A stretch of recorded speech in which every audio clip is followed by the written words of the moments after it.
What happens when everything you thought you knew about family crumbles in an instant?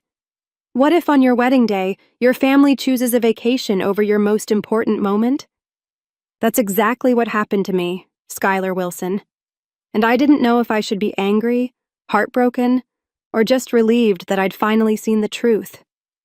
The morning in Greenwich broke earlier than usual, with the soft April sunlight casting a gentle glow over the cherry blossoms in St. Mary's church garden, their petals a delicate shade of pink. Inside the historic church, Skylar Wilson was about to make the most important vow of her life. A pediatrician at the City Children's Hospital, Skylar embodied a quiet strength beneath her warm, gentle smile. Her deep sense of sincerity and unwavering commitment had earned her the trust of her colleagues, while her compassion shone brightly in the smiles of the hospitalized children she photographed on her days off. With an annual income of $150,000, her professional success was a testament to her dedication. Her fiancé, Jasper Chen, served as a branch manager at a regional IT company. Raised by Chinese immigrant parents, Jasper had a profound respect for family bonds and was known for his humble and approachable personality. Despite his impressive $200,000 salary, he never let his success define him. Skylar and Jasper had met at a hospital charity event, and their connection had been immediate. Skylar's family, the Wilsons, were well-known figures in the social circles of Greenwich. Her father, Blaine Wilson, was the president of Wilson Properties, a real estate management company with annual sales reaching $20 million. However, in recent years, he had become more consumed with golf than with the day-to-day management of his business, spending more time posting on social media than focusing on his work. His obsession with appearances and social status was well known in the business world. Skylar's mother, Meredith, was a respected figure in local society as a full-time housewife, but in recent years, she had shifted her focus to social media, amassing 20,000 followers and documenting her frequent spa visits. Her preoccupation with garnering likes had caused Skylar concern. Skylar's sister, Kendall, had landed a position as the financial director at their father's company, but her true passion seemed to lie in managing her social media accounts. With 100,000 followers and a monthly income of $110,000, Kendall spent the bulk of her earnings maintaining her appearance. In the midst of all this, Brielle Anderson had become a unique presence in the Wilson family's life. As the owner of the region's largest shopping complex, Anderson Mall, Brielle was also Wilson Properties' most important client, with annual transactions valued at $10 million. With $500 million in assets, Brielle was not only known for her business acumen, but also for her grace and dignity. She was a respected figure in the community, especially admired for her generous contributions to the Children's Hospital, where Skylar worked. Having watched Skylar grow up, Brielle was more than just a client. She was a trusted family friend. The guest list for the wedding was equally impressive. From Skylar's father's side, there were 5 sets of aunts and uncles, and 8 cousins, all prominent figures in the community, maintaining the family tradition. On her mother's side, there was a mix of more liberal-minded relatives, including a grandmother, 3 sets of aunts and uncles, and 6 cousins. Also in attendance were important local figures, including Mr. and Mrs. Brielle Anderson, 2 of Skylar's fellow doctors, 3 sets of business partners and executives, childhood friends with their families, and the church's pastor and his wife. This carefully curated guest list was a reflection of the high social standing the Wilson family had worked hard to achieve. The wedding budget was $100,000. Formal attire was specified for the guests, and everything had been perfectly prepared for this special day. Everyone had been looking forward to this spring day with the cherry blossoms in full bloom. In the bridal room of St. Mary's Church, Skylar sat motionless before a large mirror, dressed in a pure white wedding gown. Maria, the professional makeup artist, was carefully applying the final touches. Linda, a longtime friend, was gently adjusting the lace veil while occasionally glancing outside. The spring morning sun illuminated the cherry blossoms blooming in the church garden, creating a scene as beautiful as a painting, with petals dancing in the wind. "Still no sign of your mother and the others?" There was a hint of anxiety in Linda's voice. Meredith should have arrived by now. She had promised to come early to take photos for social media posts. Just last night she had sent a message saying, "Let's take wonderful photos first thing in the morning." No contact at all. It's strange. Skylar anxiously stared at her smartphone screen. There were no calls or messages from her parents. Even Kendall's Instagram, which was usually updated every 30 minutes, hadn't been updated since the night before.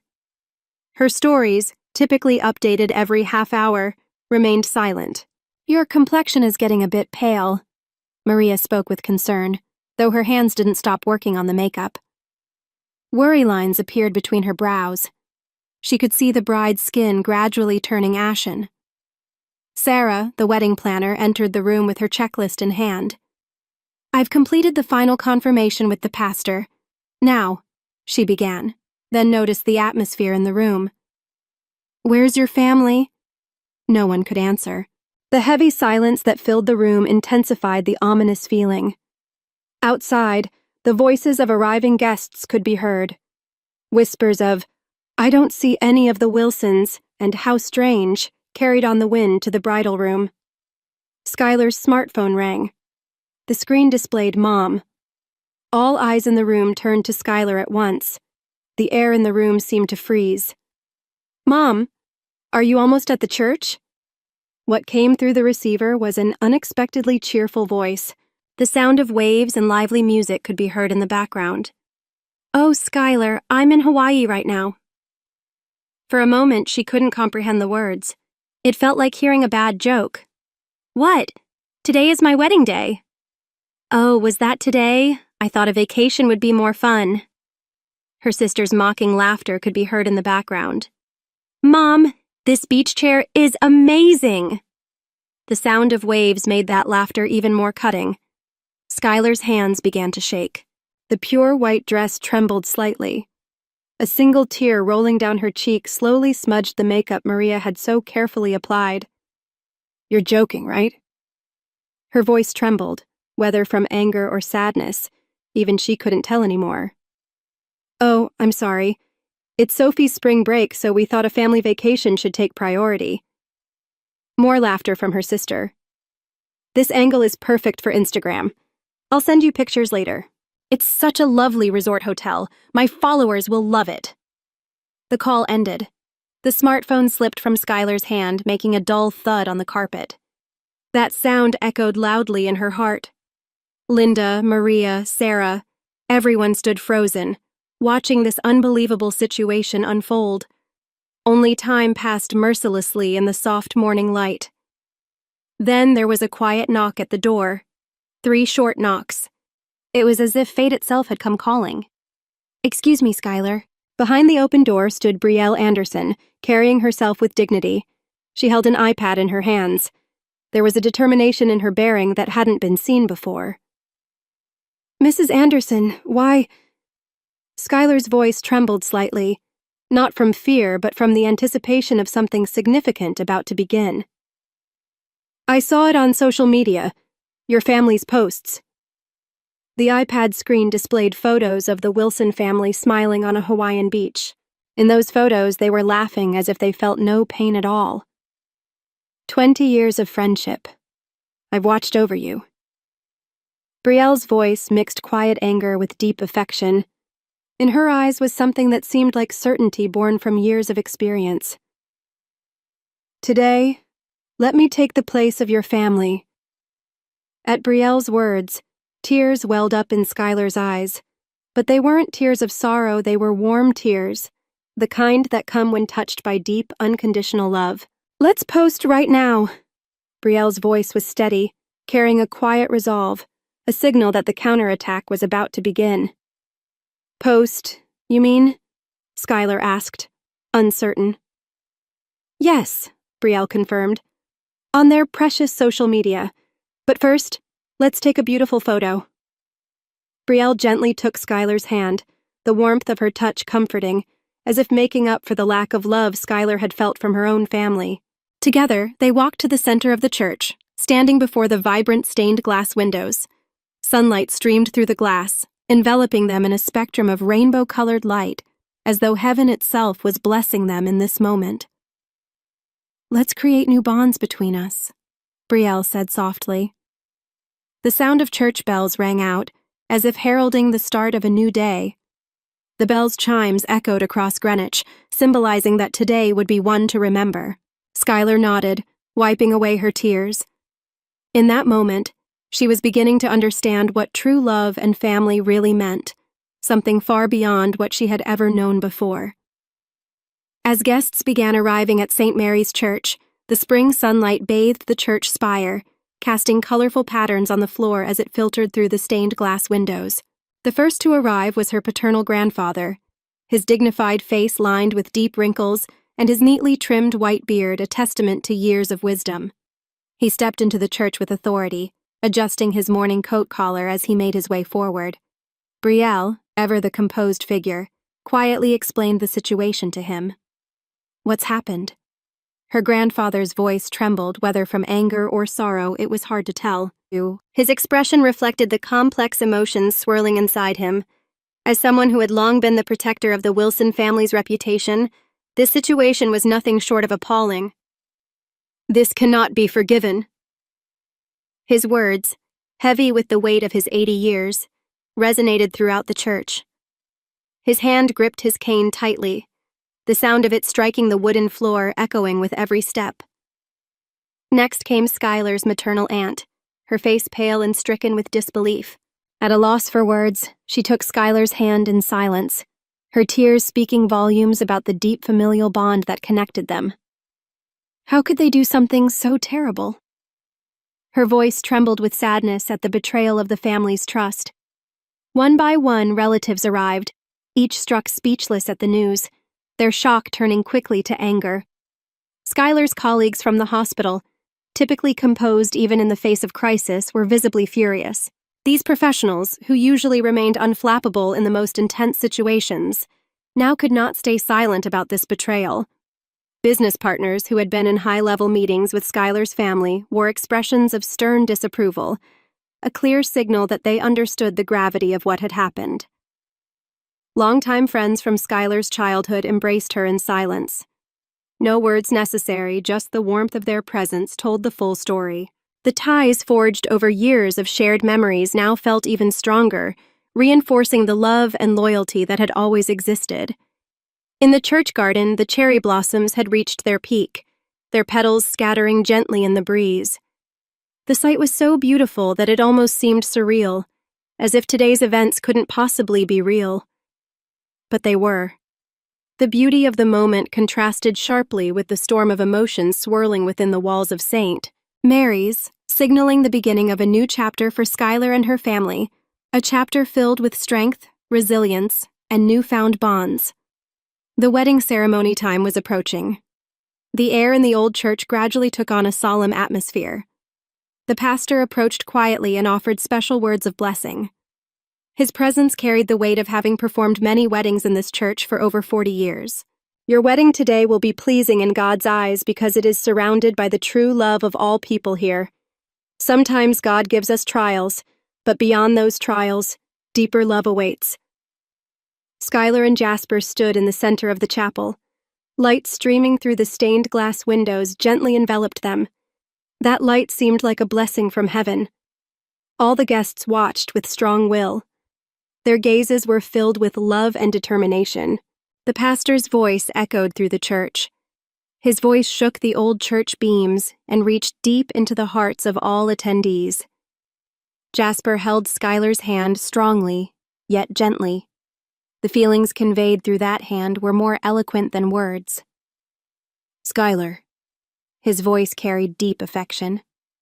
The surrounding air grew even more still. "I vow before you now, though we may not be bound by blood, we will become a new family, and together with all the people gathered here, we will nurture eternal bonds with everyone who is gathered at this moment. Today, we will weave a new family story." Shining drops fell from Skylar's eyes, but unlike the morning, these were tears of happiness. Those tears created small stains on her wedding dress, while shining as proof of new hope. After the ceremony, the guests gathered at the reception venue. There was a strong unity there that transcended blood ties. The expressions of those surrounding the tables now showed not just sadness and anger, but new determination. Her paternal grandfather slowly stood up. The venue fell silent. His figure holding a glass was as dignified as a statue. Today, I feel the deepest anger of my life, and simultaneously the deepest emotion. His voice carried a strength that belied his age. The dignity cultivated through years of business and the weight of being the family head were contained in each word. The parents and sister did not come to my granddaughter's wedding. This can never be forgiven. In the name of family, there has never been such a disgrace in the Wilson family's history. A moment of silence. Heavy yet powerful air dominated the venue. However, witnessing the love of everyone gathered here, I am convinced true family is not just about blood ties. Rather, this kind of mutual care and support is the true proof of family. Brielle Anderson quietly stood up. Her presence carried the dignity of a successful businesswoman and the maternal affection of a mother. Everyone, I have a proposal. The atmosphere in the venue grew even more tense. All eyes were fixed on her. We are now bound by new ties. Shall we give those ties form on social media, the place they value most? The maternal aunt stood up, wiping away tears. Her hands were still trembling. Surely there's something we can all do together. Let's transform our anger and sadness toward my sister into love for our new family. One by one, the guests began offering opinions. These were constructive proposals that went beyond anger and sadness. Each word carried strong will and determination. Naturally, a large circle formed. 50 guests joined hands. That circle drew a perfect circle, as if symbolizing the bonds of the new family. Let's combine our strength as a new family. Brielle's voice echoed through the venue. That voice carried expectations for the new story about to begin. Jasper squeezed Skylar's hand tightly. All their feelings were contained in that grip. Everyone who came to our wedding today is our true family. We want to walk our new life together with all of you who chose heart connections over blood ties. All the guests made a vow while holding hands. At that moment, the church bells rang out. It was a pure tone, as if blessing the birth of new bonds. That sound echoed throughout Greenwich, as if announcing that this was a special day. Brielle quietly took out her smartphone. Her expression showed quiet determination for the counterattack about to begin. Skylar's post was quietly released into the social media world. A single photo taken in front of the stained glass windows with spring sunlight behind them. Skylar in her wedding dress standing close to Brielle Anderson with her dignified presence. Their expressions showed deep affection and quiet determination. Below the photo, Skylar's words began to unfold. I'd like to introduce today's special guest, Mrs. Brielle Anderson, owner of Anderson Mall. She has been a family friend for 20 years and has always cared for me since I was little. The post was displayed in real time on the reception menu's screen. All guests watched with bated breath. This morning, I received a call from my mother saying she would miss the wedding. The entire family had chosen to cancel on the biggest day of my life, all because they thought Hawaii would be more fun. A few sighs swept through the venue, but these weren't sighs of sadness. They were laden with anticipation for what was about to unfold. Amidst all of this, Mrs. Anderson stepped in, saying, "We cannot let your new life begin this way." Miss Anderson, who has supported me with a warmth beyond what family has shown, was there when my own father, mother, and sister opted for a vacation in Hawaii. She's showing me what true maturity and adulthood really mean. Within minutes of sharing my thoughts, reactions flooded in. The first to respond were those from the local community, followed closely by the business world. The ripples quickly spread across social circles, and soon, voices from all corners of the social media world started pouring in. An emergency meeting was called for the remaining guests at the venue. Let's decide how to proceed from here. Brielle Anderson's calm, authoritative voice resonated across the room. An executive from a business partner's company spoke first. The economic consequences are unavoidable. Wilson Properties' stock price is already plummeting. The market seems to be questioning Blaine Wilson's leadership. An uncle, a lawyer, murmured, "From a legal perspective, we have several options. There's potential for a damages claim over the wedding contract breach, and perhaps a shareholder derivative suit over the harm to the company's reputation." But Skylar, calm yet resolute, shook her head. This isn't about money. All I wanted was my family's love. Her words fell into the room like a heavy silence. Her grandfather stood slowly, the weight of the Wilson family's history and pride evident in his every step. This is the right decision, on the honor and pride of our family. His voice carried an authority that seemed to command respect from every corner of the room. Everyone gathered together for a final photograph, forming a large circle around the bride and groom. There was no hesitation in their faces now. It was clear that the bonds of this new family were not only intact, but had become even stronger in the face of adversity. At the photographer's signal, the shutter clicked, and at that moment, the church bells began to toll. The photo was posted immediately afterward, accompanied by a solemn declaration signed by all 50 of the gathered guests. Today, we, the extended family, declare a complete severance of ties with Blaine Wilson, Meredith Wilson, and Kendall Wilson, who have trampled on the family bond and broken the most sacred of promises, the relationship between the Wilson and Chen families. As the post went live, the spring sunset poured light through the church's stained glass windows. Rainbow-colored beams scattered across the venue, as though blessing the birth of a new family. Skylar squeezed Jasper's hand tightly. The tears had stopped flowing. Her eyes now sparkled with a strong resolve for the life she was about to begin. Outside the window, cherry blossom petals fluttered gently in the fading light, symbolizing the end of old bonds and the start of new ones. As the evening settled quietly over Greenwich, the news of what had unfolded today was only beginning to make waves. The impact would echo far beyond the venue, rippling through both the digital and real-world spaces. 1 year later, Greenwich welcomed another spring. The cherry blossoms in St. Mary's Church garden bloomed as beautifully as last year. However, many things had changed. In this year, the wedding incident spread throughout the United States through social media and was widely covered by various media outlets. It became a social phenomenon described as the downfall of a family addicted to social media and a warning to modern society. The downfall of the Wilson family came swiftly and unexpectedly.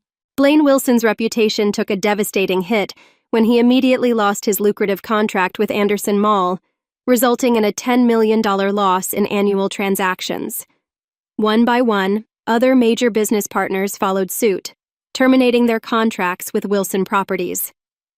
"We cannot trust a manager who can't even maintain family ties," became an unspoken rule in the business world.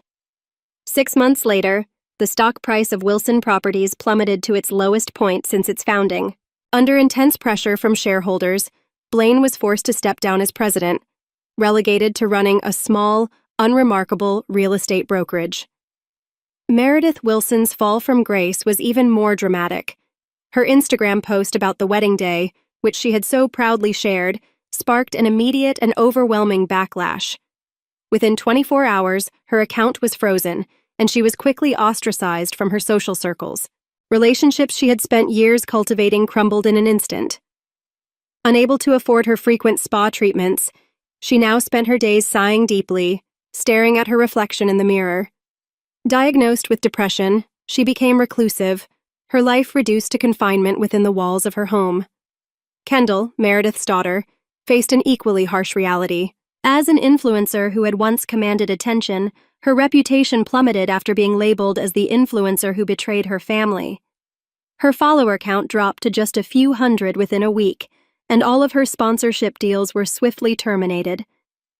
Having lost her position as financial director at her father's company, she now works part-time at a small cafe, a job she had once looked down on, but now ironically the only work she could find. While the Wilson family spiraled downward, the Schuyler family's bonds grew stronger. Just last month, Skylar and Jasper announced their first pregnancy, a post that garnered over 100,000 likes and countless congratulatory comments. Brielle Anderson eagerly accepted the role of godmother, saying, "I have received the greatest role of my life." Her words filled with genuine affection. Skylar's career in pediatrics flourished, and her hobby of photographing children's smiles had transformed into a popular feature called Today's Smile on the hospital's official social media page. The new family continued to grow closer, with every Sunday spent together at Brielle's mansion. "We've become a true family, beyond blood ties," her grandfather would say during their dinners, and every time, they would nod in agreement. Monthly family photos were taken not for social media, but to capture the pure joy of these shared moments. These photos radiated genuine happiness, reflecting the strength of their newfound family. Recently, 50 people gathered at St. Mary's Church for a special mass celebrating their first wedding anniversary. The pastor, who had witnessed the transformation of their family, spoke words of blessing. "As a witness, I can say that true family is built by hearts that care for and support each other. You have shown us the most beautiful form of this." Skylar placed her hand on her belly, where new life was growing, while Jasper embraced her gently. Around them, their new family beamed with warm smiles. Though the wedding incident occasionally resurfaces on social media, it is no longer a tale of bitterness or anger. The story has shifted into one of resilience and the power of choice. True family lies not in blood ties, but in bonds forged by the heart. This lesson quietly echoes in the hearts of many, offering a fresh perspective to those living in today's world. In the church garden, the spring breeze stirred the cherry blossoms once again. The scene was just as beautiful as the previous year, but its meaning had changed. Now, it seemed to bless the unity of this new family, one built on love, understanding, and the bonds that truly matter. Have you ever experienced a moment where everything you thought you knew about family and love was turned upside down, only to discover that true connections aren't defined by blood, but by the strength of our choices and actions? Skylar's wedding day was supposed to be a joyful celebration, but when her family chose a vacation over her wedding, it marked a painful betrayal that set the stage for a new kind of family bond. Brielle Anderson, a family friend and businesswoman, stepped in to offer the love and support Skylar's own family could not. The event, shared on social media, became a powerful statement of resilience and a warning about the dangers of prioritizing social media over real connections. As Skylar and Jasper began their new life together, they created a new family, one built on love and commitment, not blood ties. The story of their wedding became a symbol of strength and unity, a lesson that resonated beyond their personal lives. From the perspective of personal growth and resilience, Skylar's journey illustrates the transformative power of adversity. The betrayal by her family could have been an insurmountable obstacle, yet it became the catalyst for her to redefine what family means. Her willingness to open her heart to the genuine love and support offered by Brielle and her new extended family speaks volumes about the power of choice. Instead of dwelling on anger or seeking revenge, Skylar embraced the love that was present, allowing herself to heal and grow stronger. This shift from hurt to empowerment demonstrates that the bonds we choose to nurture, those founded on trust, support, and mutual respect, are often far more meaningful than those we inherit by birth. Have you ever had to rebuild your sense of family after a painful betrayal? How did you move forward, and what did you learn about the true meaning of connection? What do you think makes a family? Is it the people you're born to, or the ones who choose to stand by you when it matters most? Share your thoughts and experiences in the comments below. Let's have an open conversation about the power of love, the strength of chosen families, and the lessons we can learn from our most difficult moments.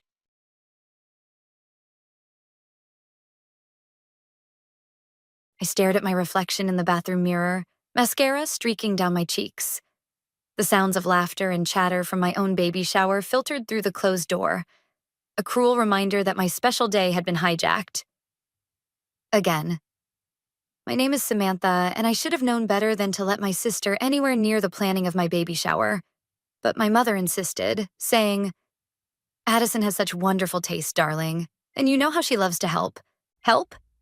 More like steal the spotlight, which is exactly what happened 30 minutes ago. The day had started perfectly. The garden was decorated with soft pink and white roses, crystal champagne flutes sparkled in the spring sunshine, and my closest friends and family gathered to celebrate my first child. Even my usually stoic father Malcolm seemed touched, his eyes glistening when he hugged me. "You're glowing, sweetheart," he whispered, pressing a kiss to my forehead. "Actually, I do mind," I say quietly. "This is my baby shower, Addison. My day. Her perfect smile falters. Don't be silly, Sam. I'm just trying to make it special. Special for whom?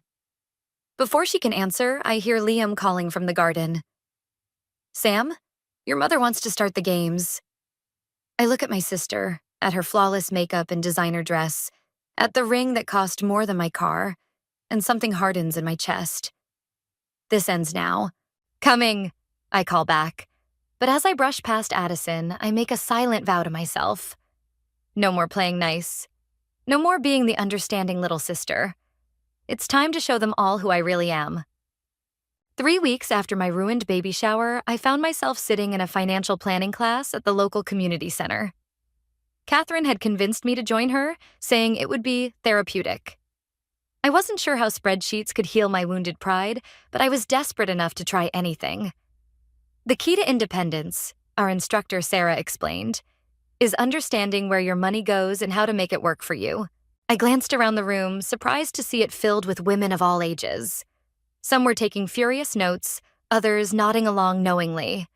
I felt like an imposter, the privileged daughter of a wealthy family who'd never had to worry about money. Hey, Catherine whispered, nudging me. Look what I found while organizing the firm's archives. She slid a folder across the table. Inside was a document that made my heart skip, a detailed record of Addison's spending habits and loans from our father. Where did you get this? I whispered back. Perks of being a legal assistant at your father's firm. She winked. Did you know Addison's been borrowing money monthly? That fancy apartment, the designer clothes, even that engagement ring. It's all Daddy's money. The revelation hit me like a truck. While I'd been working as a marketing consultant, building my own life with Liam, Addison had been living off our father's wealth. No wonder she could afford to overshadow everyone. She wasn't paying for any of it.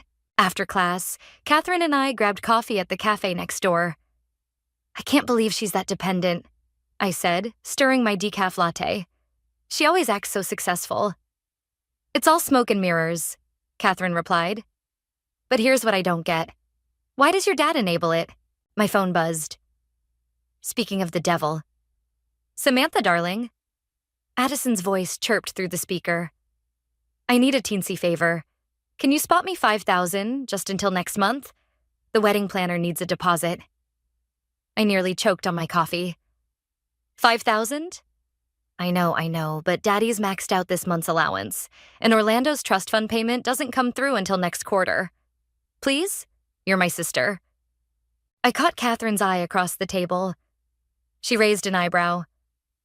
I'll need to think about it, I replied carefully. But I need it today. The venue won't hold the date without a deposit. Then maybe you should consider a different venue, I suggested, surprising myself with my firmness. Silence on the other end. Then, wow, I can't believe you're being so selfish. After everything I've done for you? Like what, exactly? The words slipped out before I could stop them. I planned your baby shower. You mean the one where you announced your engagement? Another silence. I have to go, she said finally. Orlando's calling, but we'll talk about this later. The line went dead. Catherine slow clapped. Finally, she exclaimed.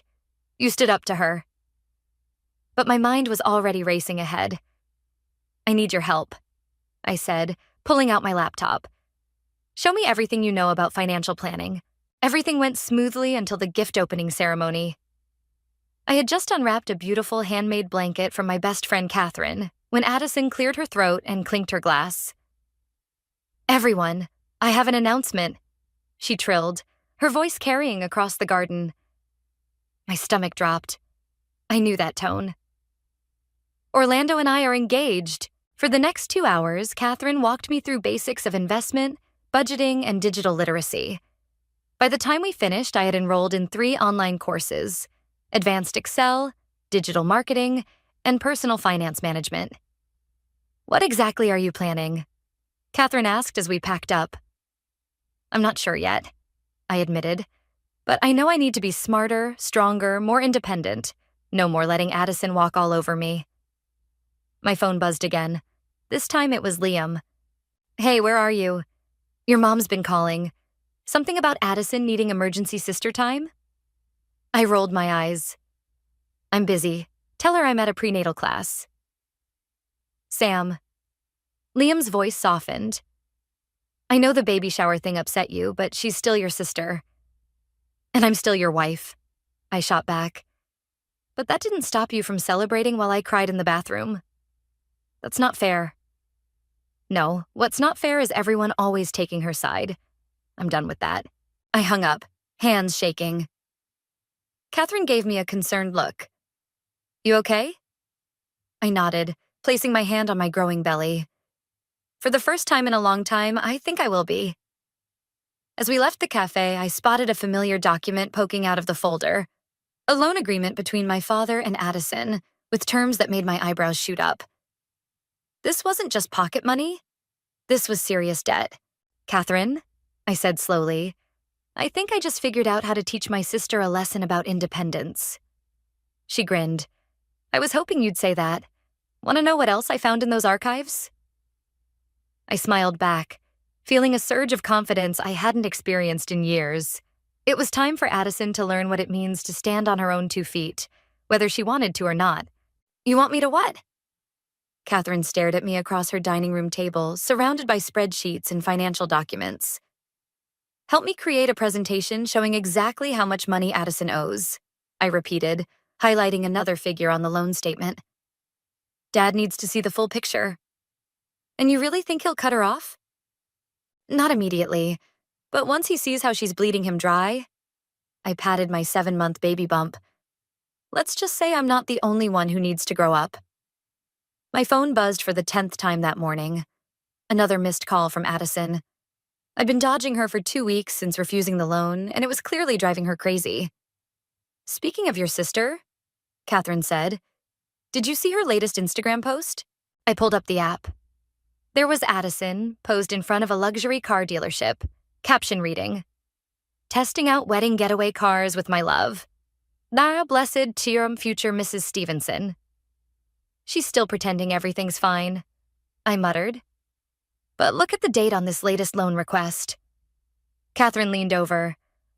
That's from yesterday. $5,000 for a car deposit? Which she asked me for last week. She's desperate. My phone rang again. This time it was Orlando, Addison's fiancé. That was new. I answered, putting it on speaker. Samantha. Sorry to bother you, but I'm worried about Addison. Oh? I kept my voice neutral. She's been different lately, anxious. She mentioned you two had a disagreement about a loan. I caught Catherine's eye. She nodded encouragingly. I just think it's time Addison learned to manage her own finances, I said carefully. Don't you want your future wife to be financially responsible? A pause. Actually, that's partly why I'm calling. I found some concerning documents in her apartment. Bills, overdue notices. I had no idea she was in this situation. Really? I feigned surprise. I thought you two discussed everything. We discuss a lot of things, he said slowly. But money, she always said her family handled that. Perfect. Seeds of doubt planted. After hanging up, Catherine whistled low. That was masterful, but aren't you worried about pushing them apart? If their relationship can't survive financial honesty, maybe it shouldn't survive at all. My laptop pinged. An email from my father's accounting department. I'd requested copies of my trust fund documents. Claiming pregnancy brain made me forget the details. Instead, I'd gotten a gold mine. Complete records of both Addison's and my accounts. The collective gasps and squeals that followed made me want to throw up. Or maybe that was just the morning sickness that still hadn't quite gone away at 6 months pregnant. Look at this ring. Addison thrust her left hand forward, the enormous diamond catching the sunlight. We're thinking of a winter wedding in Aspen. Samantha, you'll have had the baby by then. You can be my maid of honor. Holy shit, Catherine breathed, looking over my shoulder. Is that how much she's borrowed in total? And look at the interest rates Dad's charging. Practically nothing. He's enabling her. A knock at Catherine's door made us both jump. Through the window, I saw Addison's red convertible parked outside. "How did she find me?" I hissed. "Find my iPhone," Catherine groaned. "Quick, hide the documents." I shoved everything into my laptop bag just as Catherine opened the door. Addison burst in, mascara smeared. "Why are you avoiding me?" she demanded. "I've been calling for weeks." "I've been busy," I said, gesturing to my belly. "You know, preparing for my actual baby? Too busy to help your sister. The venue canceled. They gave away our date because I missed the deposit deadline." "That's terrible," I said, not even trying to sound sincere.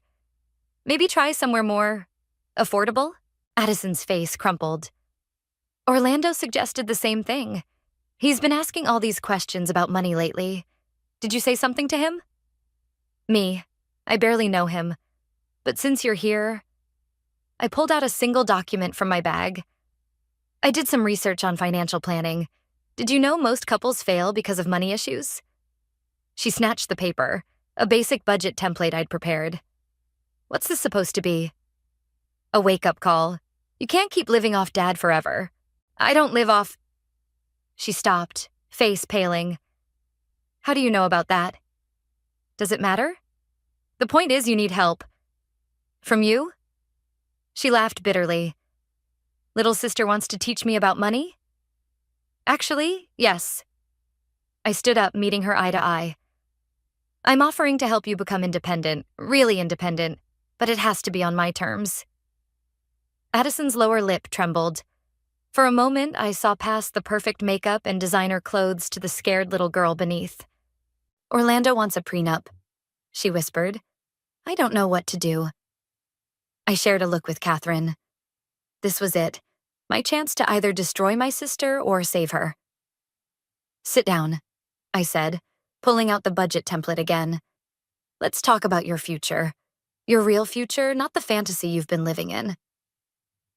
Addison hesitated, then sank into the chair across from me.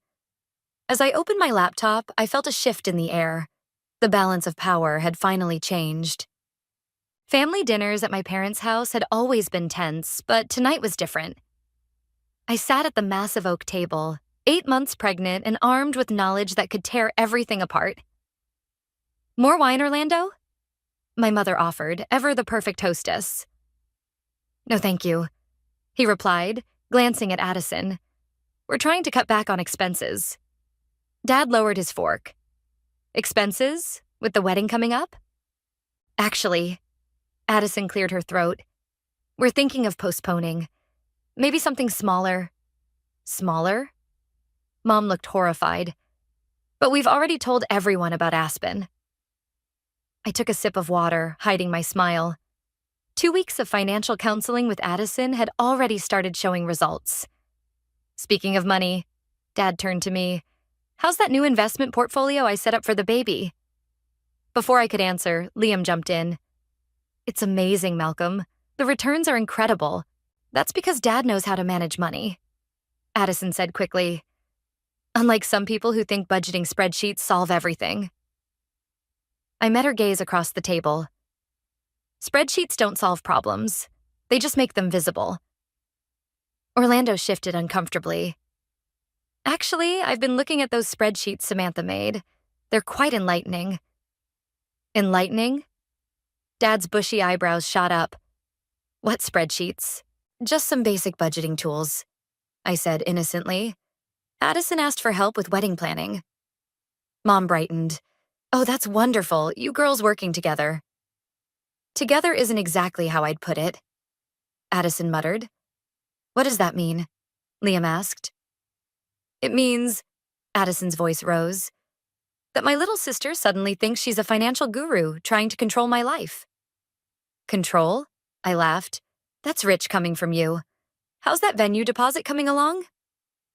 "Girls," Mom warned, but Dad held up his hand. "What venue deposit?" Addison paled. "Nothing, Daddy. Just a small cash flow issue." "Small?" Orlando interjected. "Addison, you told me it was $50,000. The room went silent. Dad's face turned red. "50,000? On top of what you already owe me?" Malcolm. Mom touched his arm. Not at dinner. No, Lucia, this needs to be addressed. He turned to Orlando. Did you know about the loans? I looked desperately at my husband, Liam, silently pleading for support, but he just smiled and raised his glass along with everyone else. Congratulations, Addison. Orlando, welcome to the family. Catherine squeezed my hand under the table. She knew. She always knew. Isn't this wonderful? My mother, Lucia, gushed, floating between guests like a butterfly. Both my girls celebrating such beautiful milestones. Orlando's jaw tightened. I'm learning more every day. Samantha, Addison's voice cracked. You promised not to say anything. I haven't said anything, I replied calmly. Your spending habits speak for themselves. That's enough. Mom stood up. This is supposed to be a family dinner. Family? I pushed back my chair. You mean the family that always takes Addison's side? The family that lets her steal every important moment of my life? Sam. Liam reached for my hand, but I pulled away. No, let's talk about family. Let's talk about how Dad's been enabling Addison's spending for years while pretending it's business loans. Let's talk about how she's never had to work for anything because everyone's too afraid she'll fall apart. How dare you? Addison shot up. You're just jealous because... Because what? I cut her off. Because I actually earned my way? Because I don't need Daddy's money to impress people? Orlando stood up slowly. I think I should go. Orlando, please. Addison grabbed his arm. I can explain everything. Can you explain this? He pulled out his phone, showing what looked like a bank statement. Your father's not the only one you've been borrowing from, is he? The color drained from Addison's face. How did you... Your sister's spreadsheets made me curious. I did some digging of my own. Dad slammed his hand on the table. Everyone sit down. Now. We all sank back into our chairs. Even Mom, usually quick with a distraction, stayed silent. Addison? Dad's voice was dangerously quiet. Exactly how much money are we talking about? She burst into tears. I don't know. I lost track. Lost track? Orlando's voice rose. We're talking hundreds of thousands. Malcolm, Mom whispered. Surely there's been a mistake. No mistake, I said, pulling out my tablet. It's all right here. Every loan, every credit card, every emergency withdrawal. I've been tracking it for weeks. You had no right, Addison screamed. Actually, Dad said, reaching for my tablet, she had every right. This affects all of us. The family reputation, the business. The business? Orlando's head snapped up. What does this have to do with the business? Another heavy silence fell. I caught Catherine's warnings in my head about pushing too far, too fast. But it was too late now. Maybe, I said, standing again. We should continue this discussion when everyone's had time to process. My baby doesn't need this stress. As I waddled toward the door, Liam following close behind, I heard Orlando ask one final question that made me smile. Addison, what exactly did you mean when you said the family business was your backup plan? The morning after the disastrous family dinner, I woke up to 37 missed calls and one very angry sister pounding on my front door. Open up, Samantha. I know you're in there. Liam stirred beside me. Should I? No, I said, hauling my pregnant body out of bed. I'll handle this. I opened the door to find Addison looking like she'd slept in her clothes. Her perfect hair was a mess, and her mascara had created dark circles under her eyes. Orlando left me, she spat. Are you happy now? Come in before the neighbors call the police.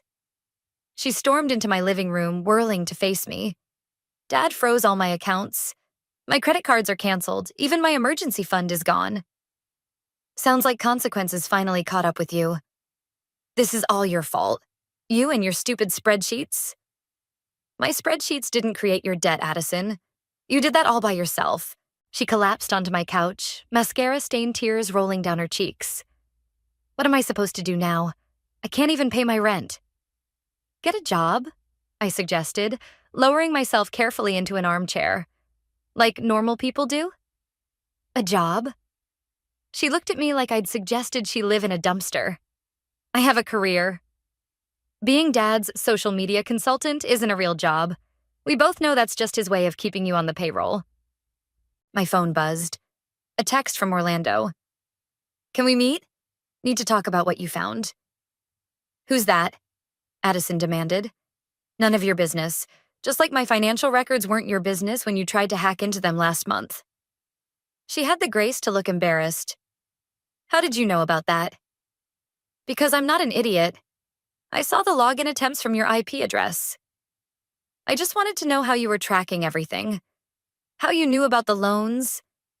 I excused myself and fled to the bathroom, which brings me to now, trying not to completely break down while my own baby shower continues without me. A soft knock on the door. Sam? It's Catherine. Can I come in? I unlock the door and Catherine slips inside, immediately pulling me into a hug. Your sister is such a bitch, she whispers, making me laugh despite myself. Did you see Liam's face? I ask, dabbing at my eyes with tissue. He didn't even care. Maybe if you'd asked nicely instead of trying to steal information, I would have helped you. Helped me? She laughed bitterly. You've destroyed my life. Orlando won't return my calls, Dad thinks I'm a criminal, and Mom can barely look at me. And whose fault is that? I stood up, anger finally breaking through. You've been living a lie, Addison. Pretending to be successful while drowning in debt. Using Dad's money to overshadow everyone else's achievements. Even my baby shower wasn't sacred enough for you. That's what this is about? You're still mad about the engagement announcement? It's about everything. Every birthday, every achievement, every milestone, you had to make it about you. And you did it all with borrowed money.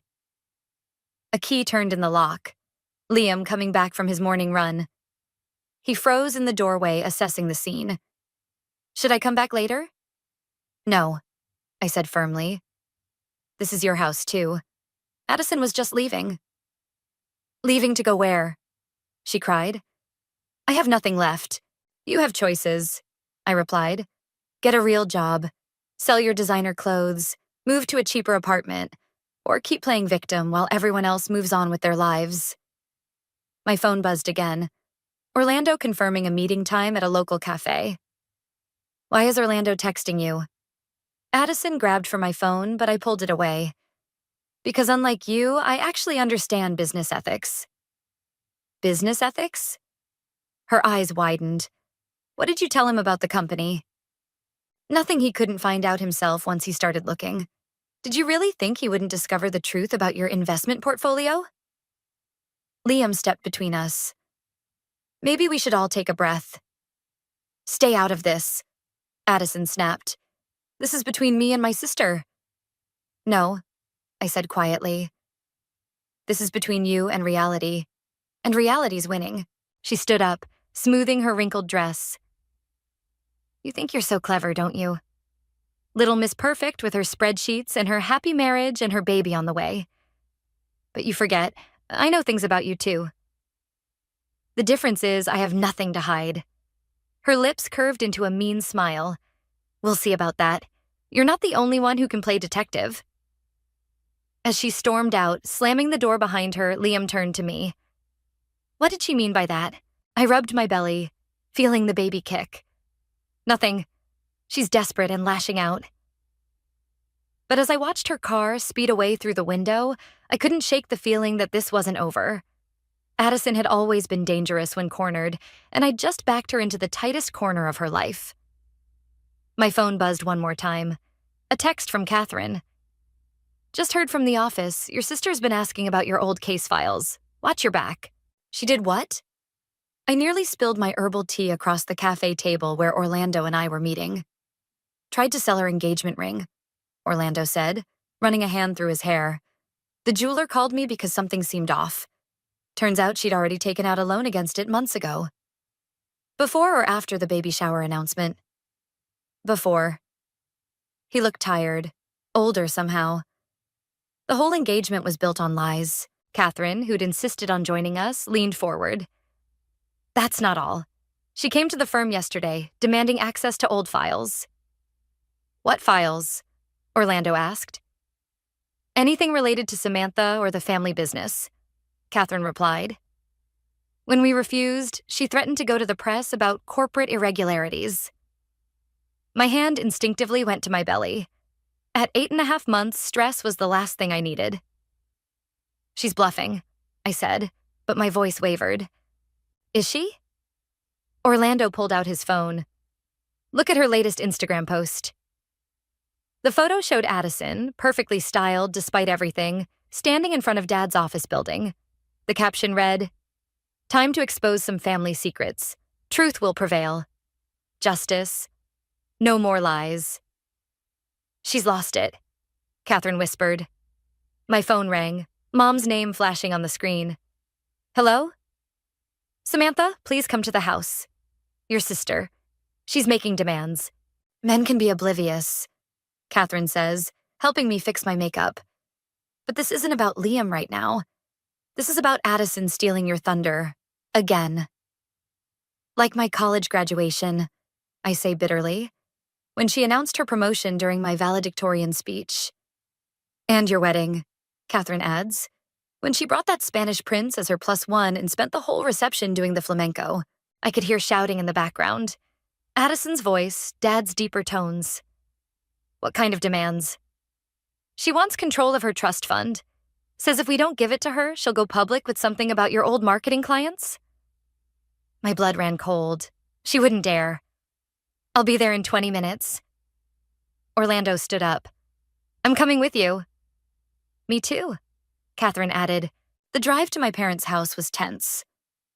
When we arrived, we found Addison in the living room, facing off against Dad while Mom hovered nervously nearby. Well, Addison sneered when she saw us. The gang's all here. What are you doing? I asked. Getting what's mine. Did you really think you could destroy my life without consequences? You destroyed your own life, Orlando said quietly. We just uncovered the truth. Truth? She laughed. Like the truth about how my perfect sister helped certain clients hide their assets during divorces? The room went silent. Dad turned to me, face pale. What is she talking about? Nothing, I said quickly. It was all legal. Legal but ethical? Addison pressed.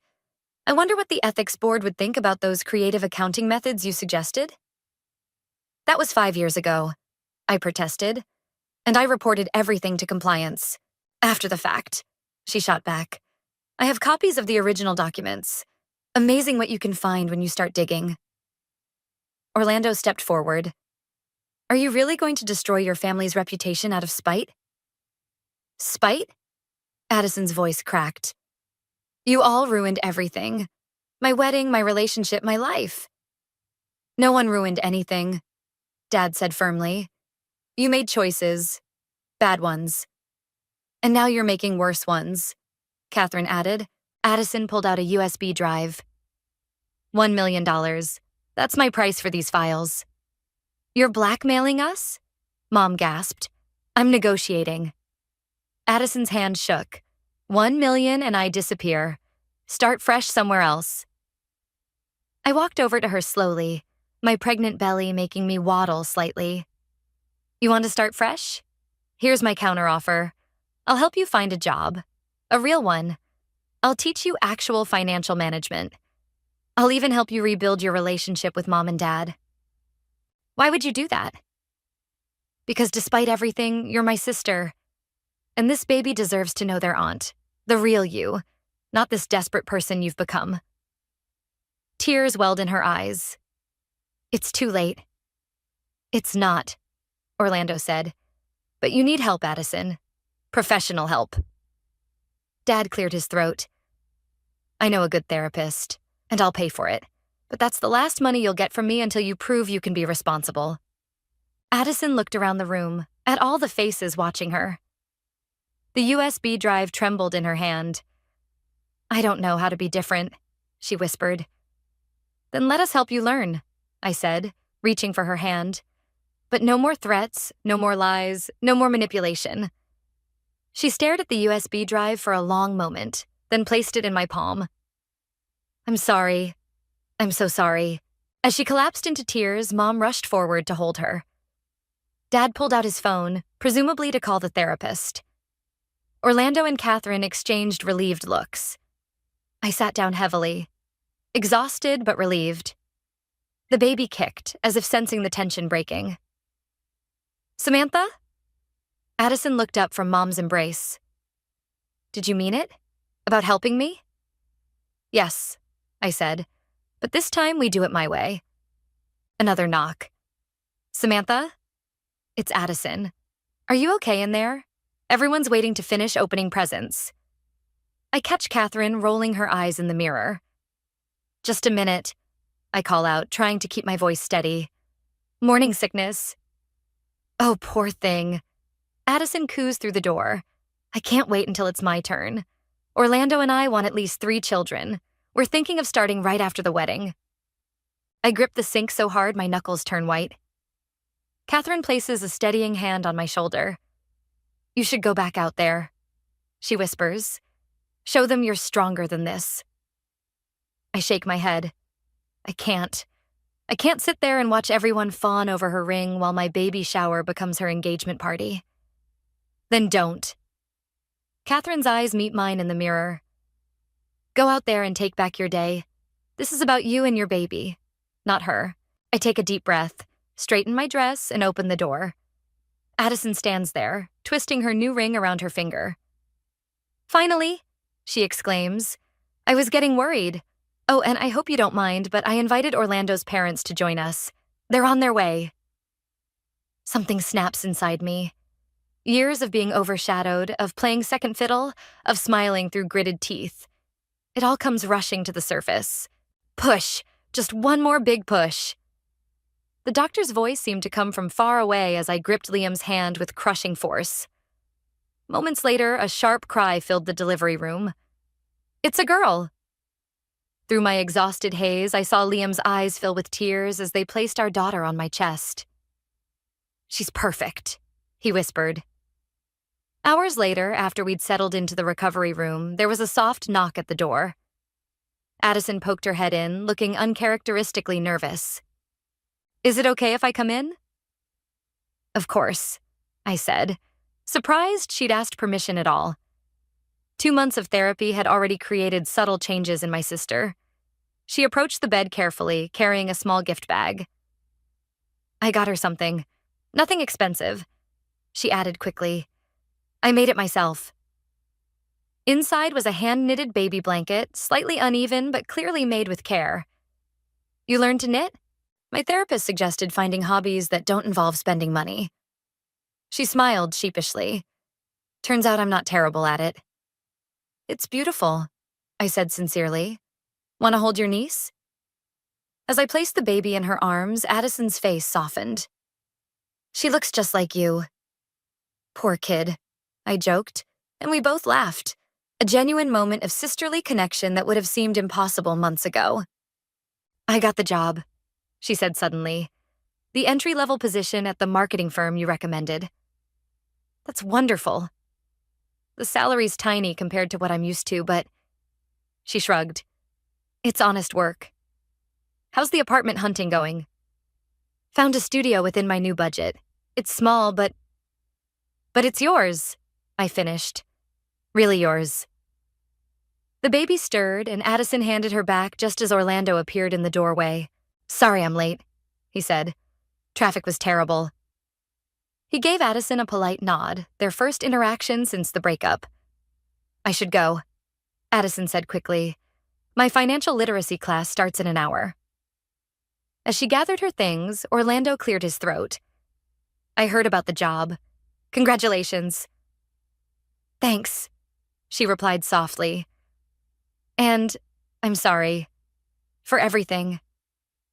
He nodded, accepting the apology without elaboration. After Addison left, Orlando turned to us. I actually came to discuss something important. It's about the family business. Liam sat up straighter. What about it? I've been doing some consulting work for your father, Orlando explained, looking at ways to modernize operations, and I found something interesting about those client files Addison threatened to expose. My heart skipped. Orlando. No, this is good news. Those creative accounting methods you developed? They were actually brilliant. Completely legal, just unconventional. With some refinement, they could revolutionize how the firm handles client asset management. What are you saying? I'm saying your father wants to offer you a position, head of innovation and strategic development. You'd be working directly with the board to implement your ideas across the company. I looked down at my daughter, sleeping peacefully. I don't know. It's a flexible position, Orlando continued. Work from home options, full maternity leave. Your father's finally realized he needs to modernize more than just the business practices. Liam squeezed my hand. It's your decision, but I think you'd be amazing. What about Addison? I asked. Won't she feel... This isn't about Addison, Orlando said firmly. It's about recognizing talent and merit. Something your father should have done years ago. A knock interrupted us. Dad himself entered, looking uncharacteristically uncertain. I heard my granddaughter arrived, he said softly, then noticed Orlando. You've told her? I nodded. I'm considering it. Take your time, Dad said, surprising me. But know that this offer comes with no strings attached. No family drama, no playing favorites, just recognition of your abilities. And Addison? Is on her own path now, he replied. One she needs to walk without our interference, just like you need to walk yours. He approached the bed, gazing down at his granddaughter. What's her name? Emma, I said. It means whole or universal. Because she brought our family full circle. Dad's eyes glistened. Perfect. He cleared his throat. Now, about that job offer. I'll do it, I said suddenly, surprising myself. But on one condition. Name it. I want to start a mentorship program for young professionals, teaching them real financial independence, business ethics, personal responsibility. Everything I had to learn the hard way. Dad smiled. Like mother, like daughter. She's not even a day old and you're already thinking about teaching the next generation. As if on cue, Emma opened her eyes, looking up at all of us with that unfocused newborn gaze. Welcome to the family, little one, Dad whispered. The new, improved version. Emma's first birthday party was everything my baby shower should have been. Intimate, joyful, and drama-free. I watched my daughter smash her cake with gleeful abandon while our closest family and friends laughed and took photos. She definitely got your determination, Catherine remarked, watching Emma methodically destroy the butterfly-shaped cake. And hopefully some of her aunt's creativity, Addison added, adjusting the handmade birthday banner she'd crafted. No designer decorations this time. Everything was personal, meaningful, and made with love. My phone buzzed with a work notification, but I ignored it. The innovation department could wait. Today was about family. Ignoring work calls? Liam teased. Who are you and what have you done with my wife? I learned from the best, I said, nodding toward Dad, who'd left his phone in the car for the entire party. Mom appeared with a stack of gifts. Present time. Speaking of presents, Addison said nervously, I have something to show you all. She pulled out a folder, not a designer handbag or expensive trinket in sight. What's this? Dad asked. My first client portfolio. She beamed.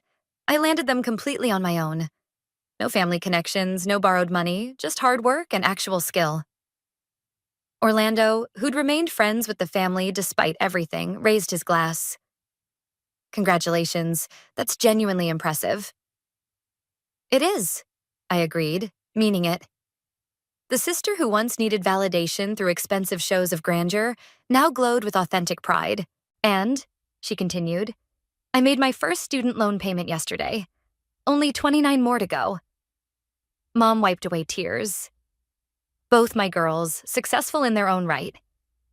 Different kinds of success, I added, watching Emma grab another handful of cake. All equally valuable. Which reminds me, Dad cleared his throat. The board approved your mentorship program proposal yesterday. Full funding, starting next quarter. I hugged him. getting cake frosting on his usually immaculate suit. He didn't even flinch. "Remember when we could barely be in the same room?" Addison mused, helping Emma unwrap a present. "Now look at us. Actual functioning adults." "Speak for yourself," I laughed. I still have spit up in my hair most days. "But you're rocking it," Catherine interjected. "The program you designed for new employees is changing lives. 3 of my friends have already signed up for the next session. It's amazing what happens when you let people grow at their own pace," I said, watching Addison show Emma how to play with her new toy. "Without competition or comparison." Liam wrapped his arm around me.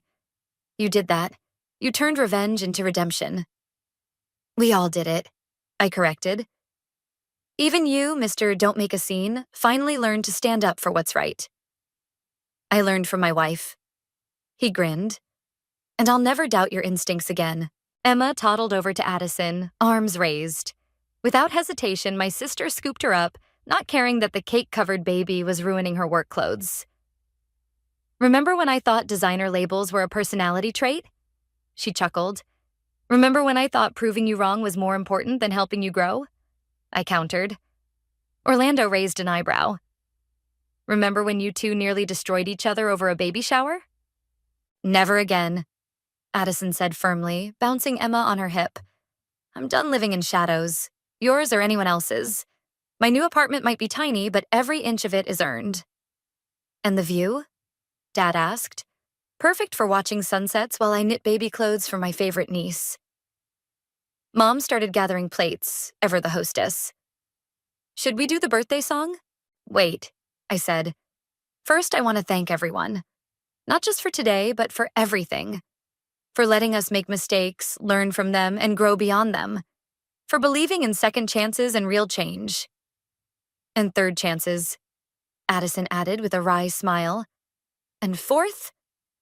The point is," I continued, taking Emma from her, "we're stronger now because we broke apart and rebuilt. All of us." Emma chose that moment to plant a sticky kiss on my cheek, drawing laughter from everyone. "To new beginnings," Orlando raised his glass again. "To earned success," Addison added. "To family," Dad said softly. "To truth," Mom joined in. "To growth," Catherine smiled. "To love," Liam squeezed my hand. I looked around at my reformed family. Imperfect, healing, real. Emma squirmed in my arms, reaching for the remnants of her cake.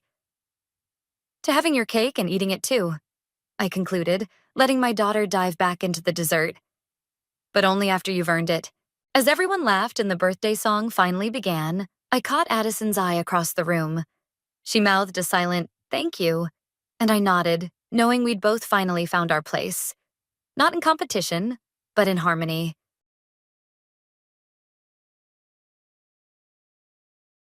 I stared at the glossy invitation on my desk, the gold lettering mocking me. "You're invited to Linda's 55th birthday celebration. My own mother's birthday party, and I had to find out about it through my father's secretary, who assumed I already knew. I didn't. My name is Maria, and I've spent the last 8 years being the invisible daughter of the Holmes family. While my sister Teresa basks in the spotlight of our mother's adoration, I've been quietly keeping our family business afloat from behind the scenes. Did you see the invite?" My best friend Aiden's voice crackled through my phone speaker. "Yeah, just now. Angela from Dad's office forwarded it to me." I tried to keep my voice steady, but the tremor gave me away.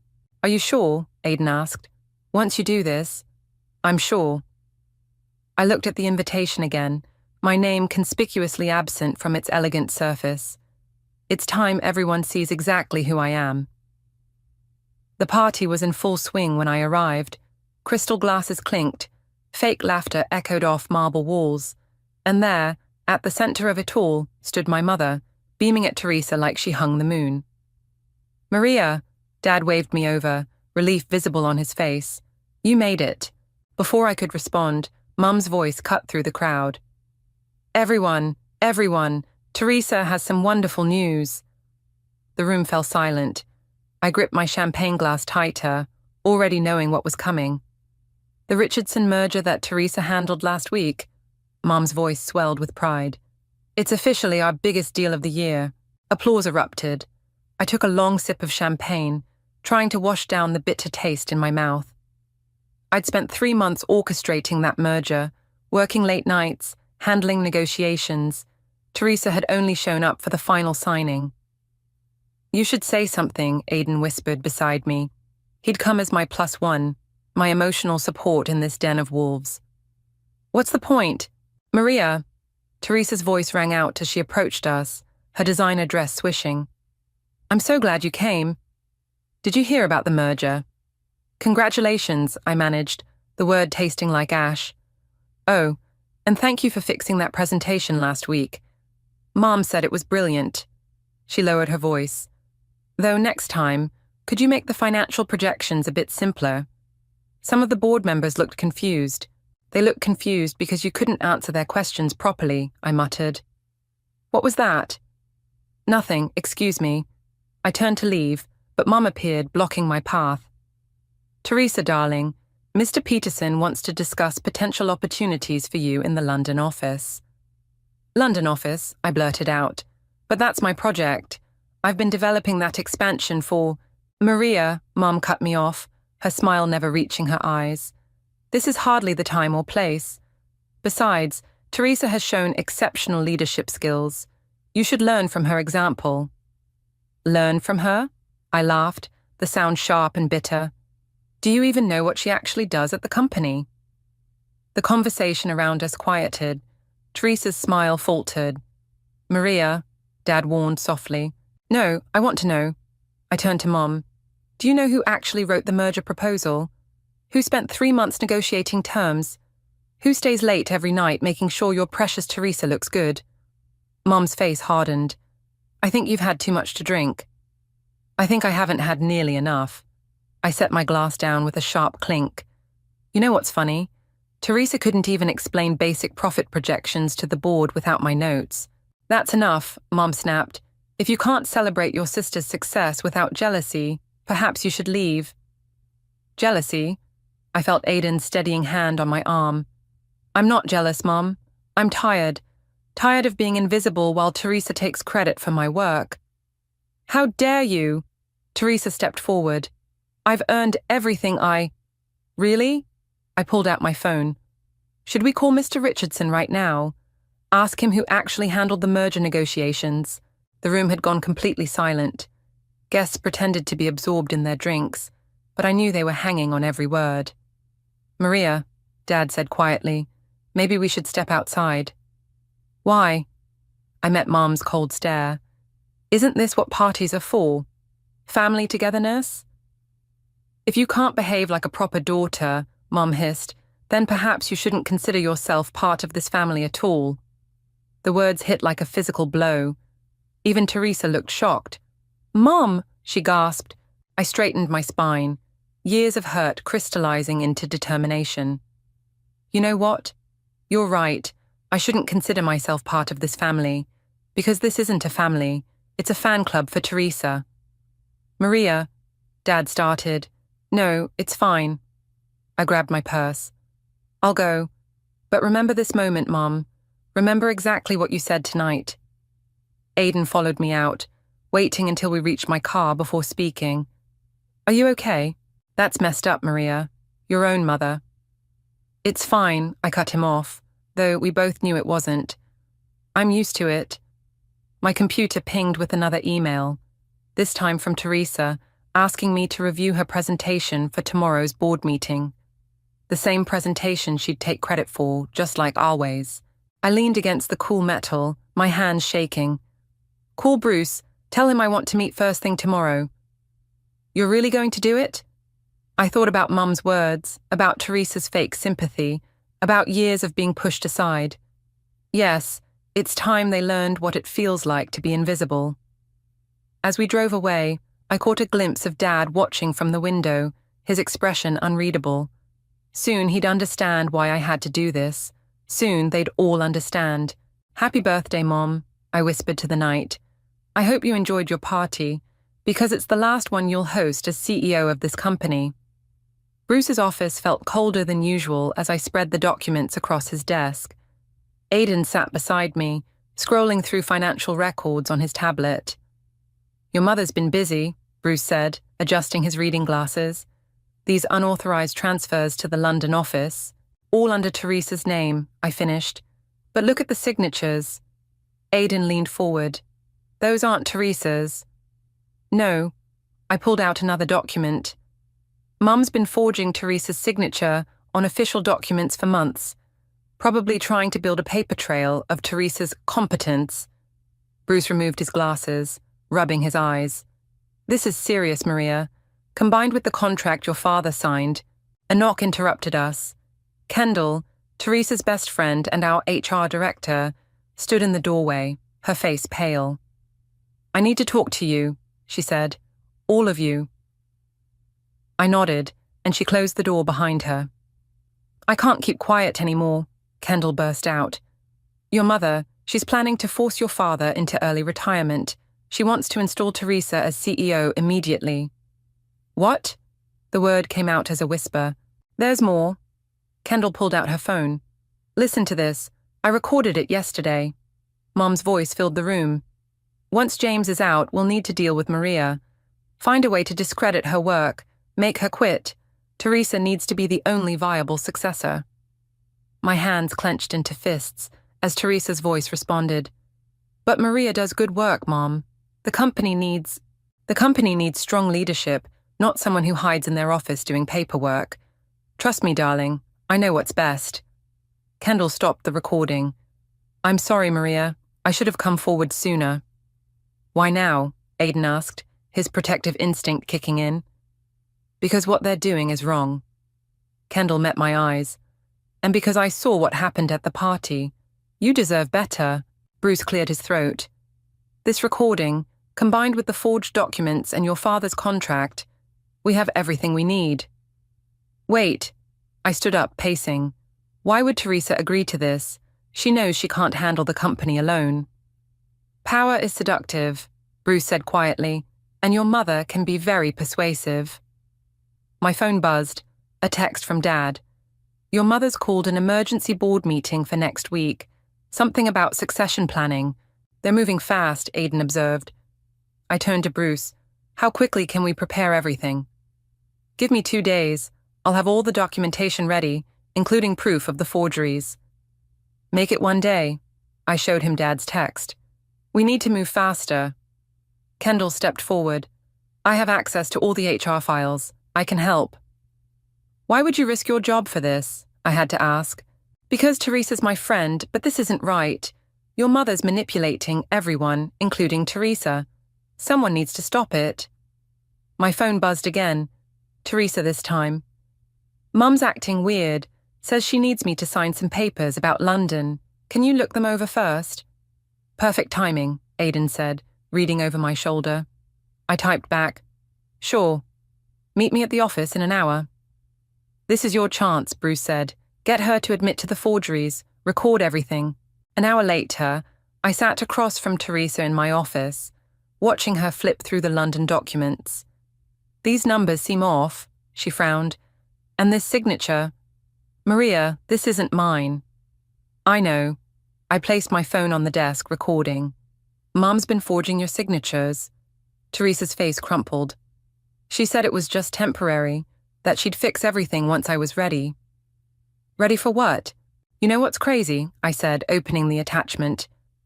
Teresa's about to present my market analysis to the board tomorrow. The one I spent 3 weeks putting together, and Mom will probably throw her another celebration dinner for it. Why do you keep doing this to yourself? Aidan asked. You have the... Don't. I glanced at my locked desk drawer, where that particular document lay hidden. Not yet. To take over. Teresa looked up, tears in her eyes. She wants me to be CEO, but Maria, I can't. Everything I've accomplished, it's all been you.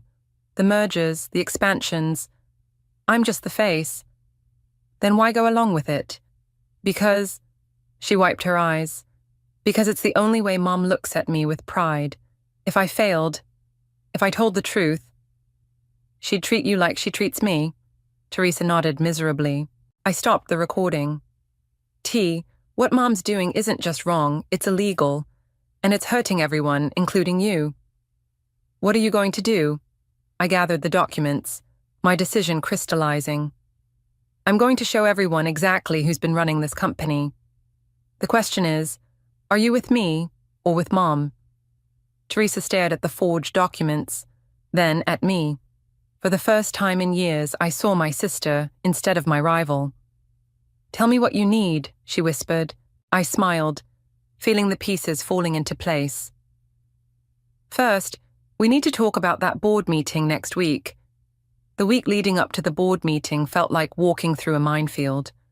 Mum paraded around the office, dropping hints about exciting changes and new leadership, while Teresa avoided eye contact whenever we passed in the hallways. Everything's ready, Bruce said, sliding a thick folder across his desk. Are you sure about this timing? Mum's given us no choice. I checked my watch. She's meeting with the board members individually today, probably trying to secure their votes. My phone lit up with a message from Aidan. Your mother just went into Peterson's office, looking smug. We need to move now, Bruce insisted, before she has time to... The door burst open. Dad stood there, his face ashen. Maria, we need to talk. Bruce gathered his papers. I'll give you two a moment. Once we were alone, Dad sank into a chair. Your mother, she wants me to sign retirement papers. Today. What? The board meeting isn't until next week. She says it's better this way, cleaner. He ran a hand through his hair. She has everything prepared, the paperwork, the press release announcing Teresa as the new CEO. Dad. I knelt beside his chair. Do you trust me? He met my eyes. You know I do. Then don't sign anything. Not today, not tomorrow. I squeezed his hand. Just hold on until the board meeting. Maria, what are you planning? A knock interrupted us. Teresa slipped in, closing the door quickly. Mom's finishing up with Peterson, she said. She's coming here next. Dad looked between us, confusion clear on his face. You two are working together. Things change, Teresa said softly. Sometimes we need to fix our mistakes. Footsteps echoed in the hallway. Teresa's eyes widened. She's coming. Dad, I whispered urgently. Whatever happens, whatever she says, just stall. Can you do that? He nodded, straightening his spine just as Mom swept into the office. James, darling. Oh. Her smile faltered, seeing us all there. Girls, your father and I need to discuss something private. Actually, Teresa spoke up, I need to talk to you about the London office signatures. Mum's face tightened almost imperceptibly. Later, dear. This is more important. Is it? I asked. More important than forged documents? The temperature in the room seemed to drop 10 degrees. Mum's smile became razor sharp. Maria, I don't know what you think you're implying, but this is hardly the time for your accusations. Mom, Teresa stepped forward. We know about the signatures, about everything. Mom's composure cracked, just for a second. Teresa, darling, we discussed this. Sometimes in business we need to expedite things. By breaking the law. I pulled out copies of the forged documents. By forcing Dad into retirement. You don't understand, Mom snapped. Everything I've done has been for this family, for the company's future. You mean for Teresa's future, I corrected. Or at least, what you think is best for Teresa. I know what's best for this company, Mom said, her voice rising. And it's certainly not someone who hides behind spreadsheets and paperwork. Dad stood up. Linda, that's enough. No, James, it's not enough. Mom whirled on him. Sign the papers, now, before she ruins everything. Before I ruin what? I asked quietly. Your perfect plan. Your attempt to push Dad out and install Teresa as your puppet CEO. How dare you? My office door opened and Dad stepped in. His tired eyes met mine, and he gestured for me to end the call. I'll call you back, I told Aidan. Dad closed the door behind him, his shoulders sagging. I just heard about the invitation situation. It's okay, Dad, really. No, it's not. He ran a hand through his graying hair. I told your mother to send you one. She said she would. I forced a smile. Well, now I know. I'll be there. Mom, Teresa interrupted, tears in her eyes. Stop, please. I can't do this anymore. I can't be CEO. I'm not qualified. Of course you are. You've handled everything perfectly. No, Teresa's voice strengthened. Maria handled everything. The mergers, the expansions, the London office, all of it. I just presented her work. Mum's face went white. You're choosing her side after everything I've done for you. I'm choosing the truth, Teresa said. The office door opened again. Bruce stepped in, followed by Peterson and 2 other board members. I believe, Bruce said calmly, we should move up that board meeting. Now seems like a good time to discuss the company's future, don't you think? Mom's eyes darted between all of us, realization dawning. You planned this. No, Mom. I gathered the documents, my hand steady. You planned this. I'm just making sure everyone sees exactly what you planned. As Bruce ushered us toward the boardroom, I caught Dad's eye. He nodded slightly, pride replacing the worry on his face. The time for hiding was over. Now, everyone would see the truth, whether Mom was ready or not. The boardroom felt like a courtroom as Bruce laid out the evidence. Mom sat rigid in her chair, her knuckles white against the polished mahogany table. Teresa hadn't stopped trembling since she began her confession. So you're saying, Peterson leaned forward, that Maria has been the actual architect of our recent successes? Yes, Teresa's voice cracked. The Richardson merger, the Asian expansion, the London office, it was all Maria's work. I just presented it. And the signatures? Another board member asked. I didn't sign those documents, Teresa said. Mum did. She said it was necessary for the transition. Transition? Peterson's eyebrows shot up. The plan to remove Dad and make me CEO. Teresa couldn't meet Mom's eyes. But I can't do it. I'm not qualified. Maria is. Mom slammed her hand on the table. This is ridiculous. You're letting her manipulate you, Teresa. Everything I did was to protect this company's future. By breaking the law, I pulled out the contract Dad had signed years ago. Or by ignoring this, Bruce distributed copies to the board members. This document, signed 5 years ago, makes Maria the majority shareholder of the company. It was Mr. Holmes's insurance policy, ensuring the company would be led by the most capable successor. James? Mom's voice trembled. Is this true? Dad straightened in his chair. I've watched Maria work miracles for this company, while you dismissed her achievements. I had to protect her future, and the company's. You betrayed me? Mom's face contorted. After everything we built together? No, Linda, you betrayed us. You betrayed both our daughters with your obsession with appearances. Kendall stepped forward, playing the recorded conversation. Mom's voice filled the room, discussing plans to force Dad's retirement and push me out. The board members exchanged alarmed looks. Mrs. Holmes, Peterson said gravely, these allegations are extremely serious. Forgery, fraud, attempted corporate takeover. It was all for Teresa, Mom burst out. She's the face this company needs. Maria is she's just what, Mom? I stood up slowly. Just the daughter who actually knows how to run this company. The one you've been stealing work from for years. I never stole. Really? I pulled up the presentation from last month's board meeting on the screen. Teresa, explain the financial projections in Section 3. Teresa paled. I can't. Because you didn't write them, I said quietly. I did, like everything else. This is outrageous. Mom stood up, her chair scraping back. You're all conspiring against me. Teresa, tell them the truth. I am telling the truth, Mom. Teresa's voice strengthened.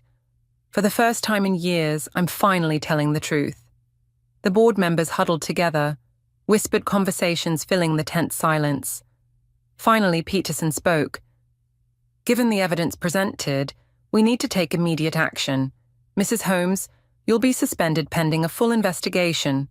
Mr. Holmes will remain as CEO until a proper succession plan is implemented. Maria. He hesitated. I've seen how hard you work. The hours you put in, the way you support your sister, your mother, Dad, please. I stood up, gathering Teresa's presentation papers. We both know Mum will never see me the way she sees Teresa. I accepted that a long time ago. My phone buzzed with a text from Teresa. Did you fix the presentation yet? Mum wants me to rehearse it for her tonight. Dad caught a glimpse of the message and frowned. You know, you could tell them, you can't do this. Mom's voice rose hysterically. This is my company. Actually, Bruce held up the contract. It's Maria's company, and has been for 5 years. No. Mom turned to Teresa, reaching for her hand. Darling, please. We can fix this. Tell them you were confused, pressured. Teresa pulled away. I'm sorry, Mum. I can't lie anymore. The security team Bruce had quietly arranged waited outside.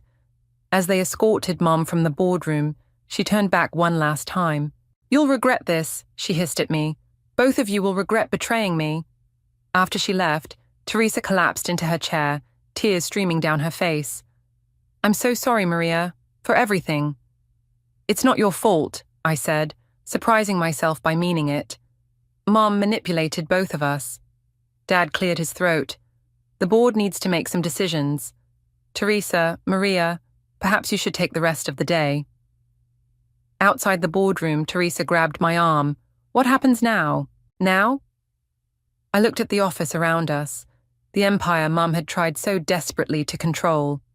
Now we rebuild, the right way this time. Will you ever forgive me?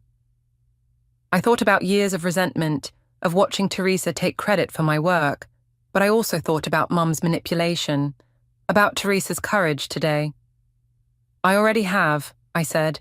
We were both victims here. The question is, are you ready to learn the business properly this time? As my sister, not my rival, Teresa's smile was watery but genuine. I'd like that. My phone buzzed, Aiden checking in. I typed quickly, it's done. Mum's out, everything's changing. And it was. The truth had finally come out, and with it, the chance to rebuild not just the company, but maybe our family too. Well, what was left of it anyway.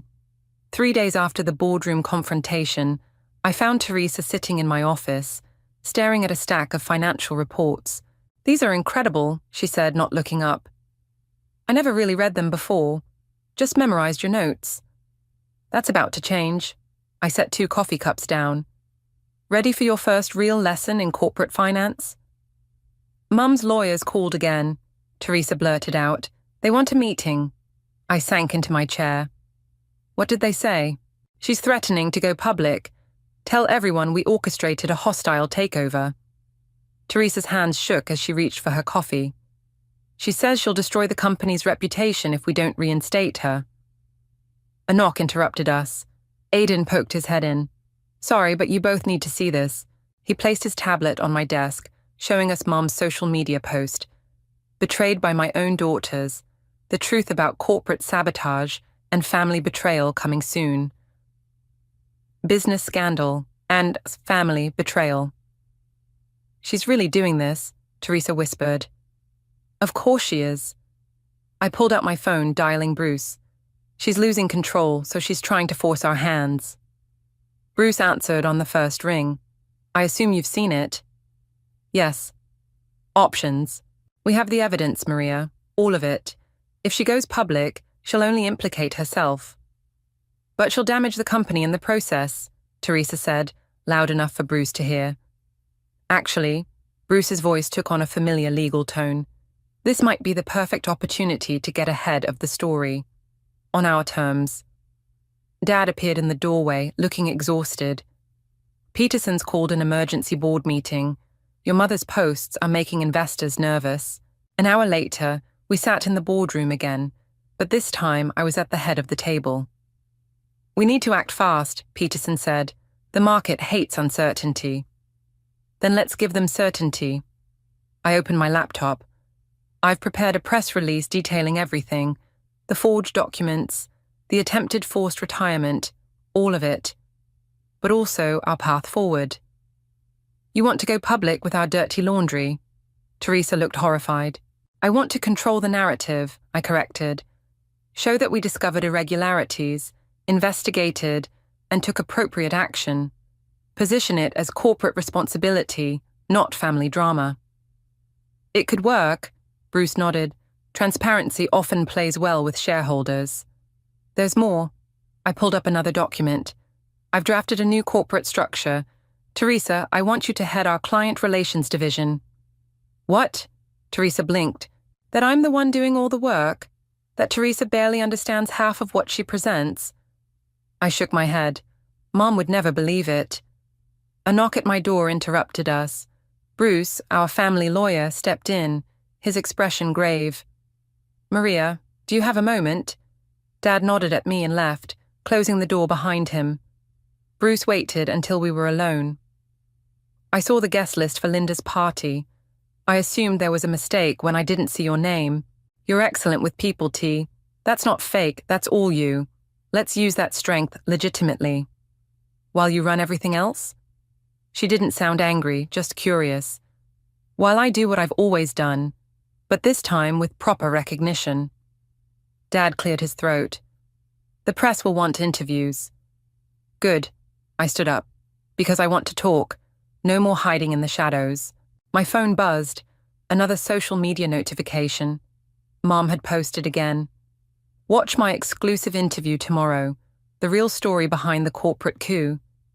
She's not backing down, Teresa said. No, I smiled grimly. But this time, we're not either. I turned to the board. I suggest we schedule our own press conference. Today, beat her to the punch. Maria, Dad warned, this could get ugly. It's already ugly, Dad, but I'd rather fight in the open than hide in the shadows. The board voted unanimously to support my plan. As everyone filed out, Teresa lingered. Why are you giving me a chance, she asked. After everything? Because you chose truth over power. That's the sister I want by my side. Aidan appeared with a garment bag. Your power suit, as requested. The press conference is set for 4 o'clock. I took the bag, remembering all the times I'd helped Teresa dress for presentations that should have been mine. T, I called as she turned to leave. Want to help me prepare? For real this time? Her smile was worth every bitter memory of the past 8 years. As we worked on the statement, my phone lit up with a text from Mom. You'll regret this. I made you both everything you are. Teresa saw it and grabbed my hand. No, she didn't. You did that yourself. And it's time everyone knew it. I squeezed her hand back, then started typing my response. You're right about one thing, Mom. Everyone will know the truth. All of it. See you at 4. The media was already gathering outside. Through my office window, I could see the news vans arriving. In a few hours, everything would change. Again. But this time, I was ready. No more hiding, no more shadows. It was time to step into the light. Camera flashes exploded as I stepped up to the podium. Teresa stood to my right, Dad to my left, presenting a united front. The conference room buzzed with reporters, all hungry for the scandal Mom had promised them. Thank you all for coming on such short notice, I began, my voice steady. Today, we're here to address recent allegations and share some important corporate developments. A reporter's hand shot up. Is it true your mother is accusing you of orchestrating a hostile takeover? Actually, I smiled, sliding the contract across the podium. There was no takeover. This document, signed 5 years ago, legally established the company's succession plan. Another reporter jumped in. Why are we just hearing about this now? Because, Teresa stepped forward, I've been taking credit for Maria's work for years. Our mother orchestrated it, and I went along with it. That ends today. The room erupted. Cameras clicked frantically as reporters shouted questions. No mistake. I turned to my computer, pretending to work. Just Mom being Mom. You know, Bruce said carefully, that contract you showed me last month, it could change everything. I stopped typing. I'm not ready. The longer you wait, I know. I met his eyes. But when I do this, I need it to be perfect. I need everyone to understand exactly what they've done. Bruce nodded slowly. Just remember, timing is everything in business. And revenge. After he left, I unlocked my desk drawer and pulled out the contract, the document that could destroy my mother's illusion of control over the family business. Dad had signed it years ago, making me the majority shareholder, not her, not Teresa. My phone buzzed again. This time it was Kendall, Teresa's best friend. "Hey, your mom's showing everyone Teresa's new office. You know, the one that was supposed to be yours." I looked at the contract in my hands, then at Teresa's presentation on my screen. 8 years of being invisible. 8 years of watching Teresa take credit for my work. 8 years of Mom pretending I didn't exist. Maybe Bruce was right about timing. I picked up my phone and called Aiden back.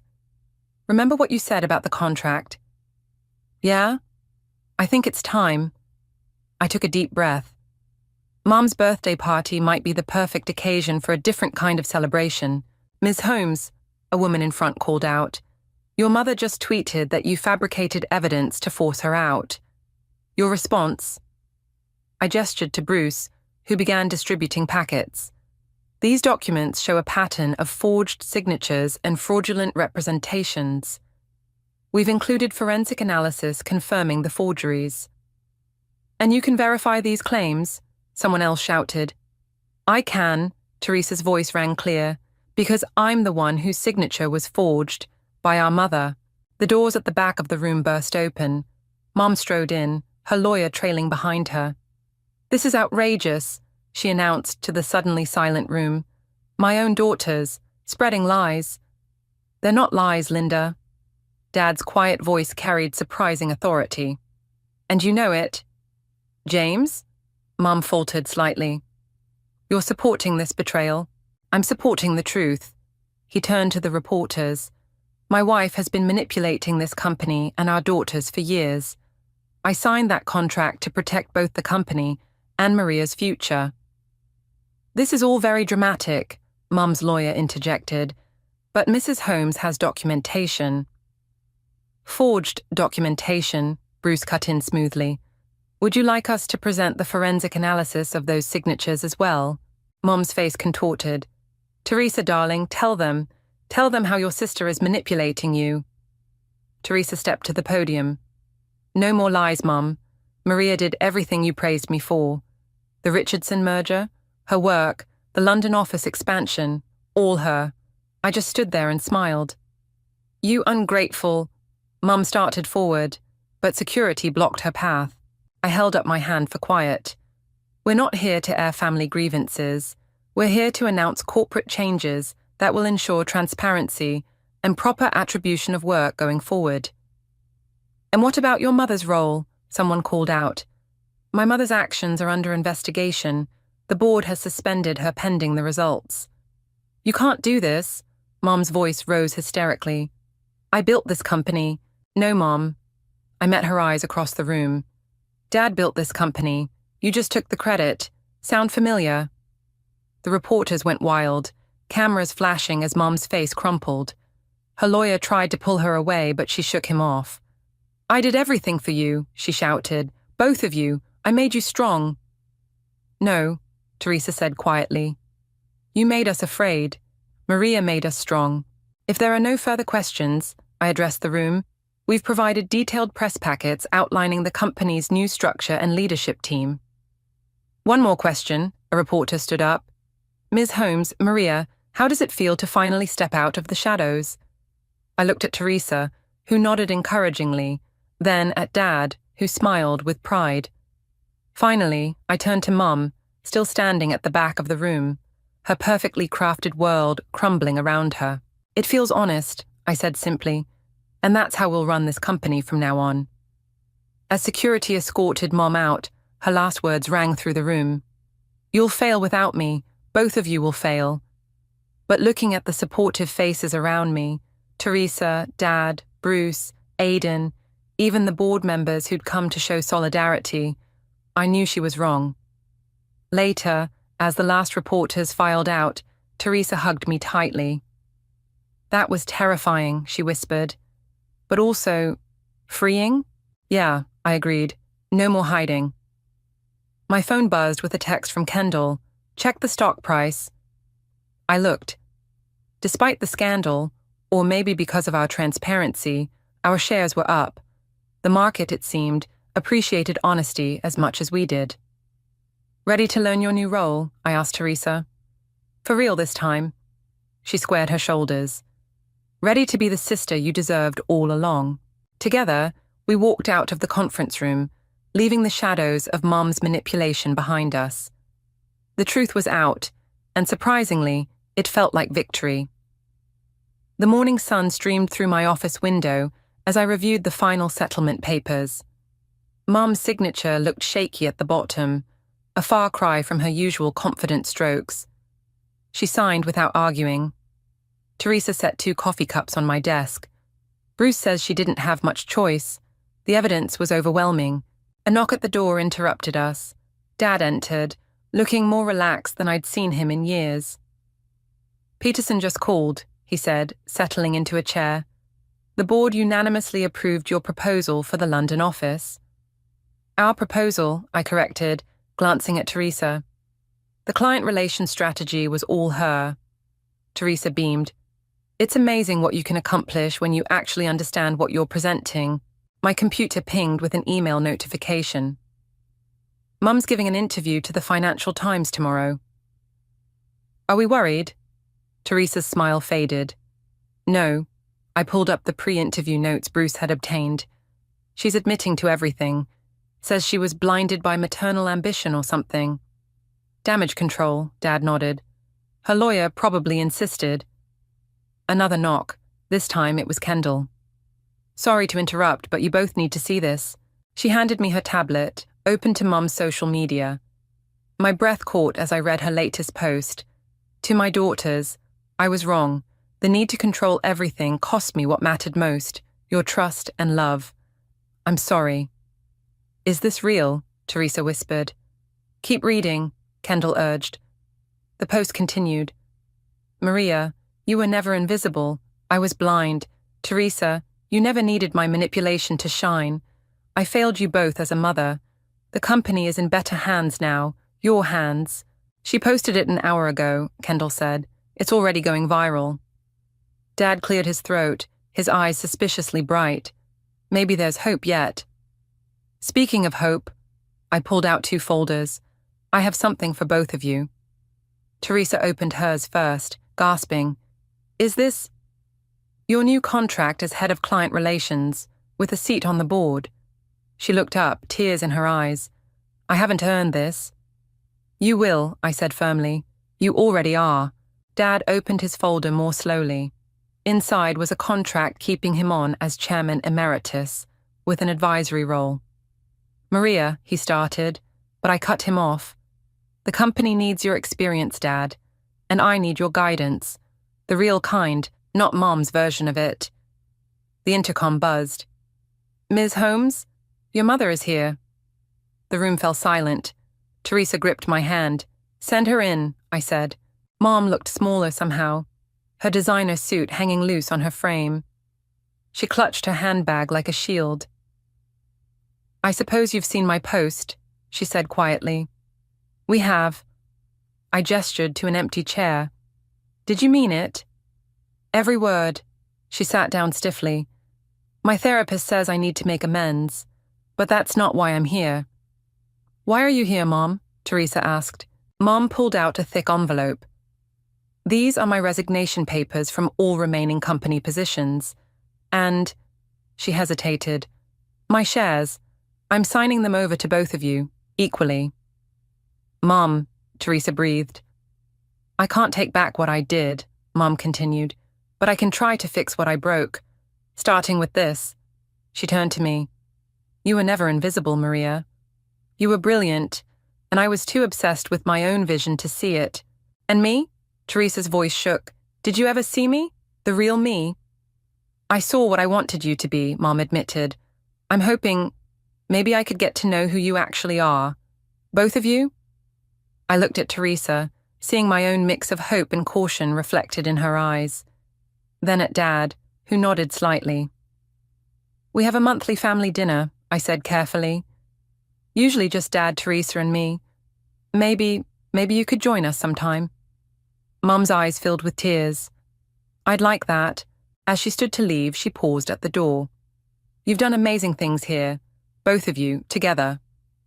After she left, Teresa turned to me. Are we crazy to give her another chance? Maybe, I smiled, but we're doing it our way this time. No more shadows, no more pretending. Dad squeezed both our shoulders. Speaking of no more pretending, don't you have a board meeting to run? I gathered my papers, catching my reflection in the window. The woman staring back wasn't invisible anymore. She never really had been. Ready? I asked Teresa. She straightened her jacket. Ready to be your sister, your colleague, and myself, finally. Together we walked toward the boardroom, leaving the shadows behind for good. Sometimes the best revenge isn't about getting even. It's about becoming exactly who you were meant to be, in the full light of day.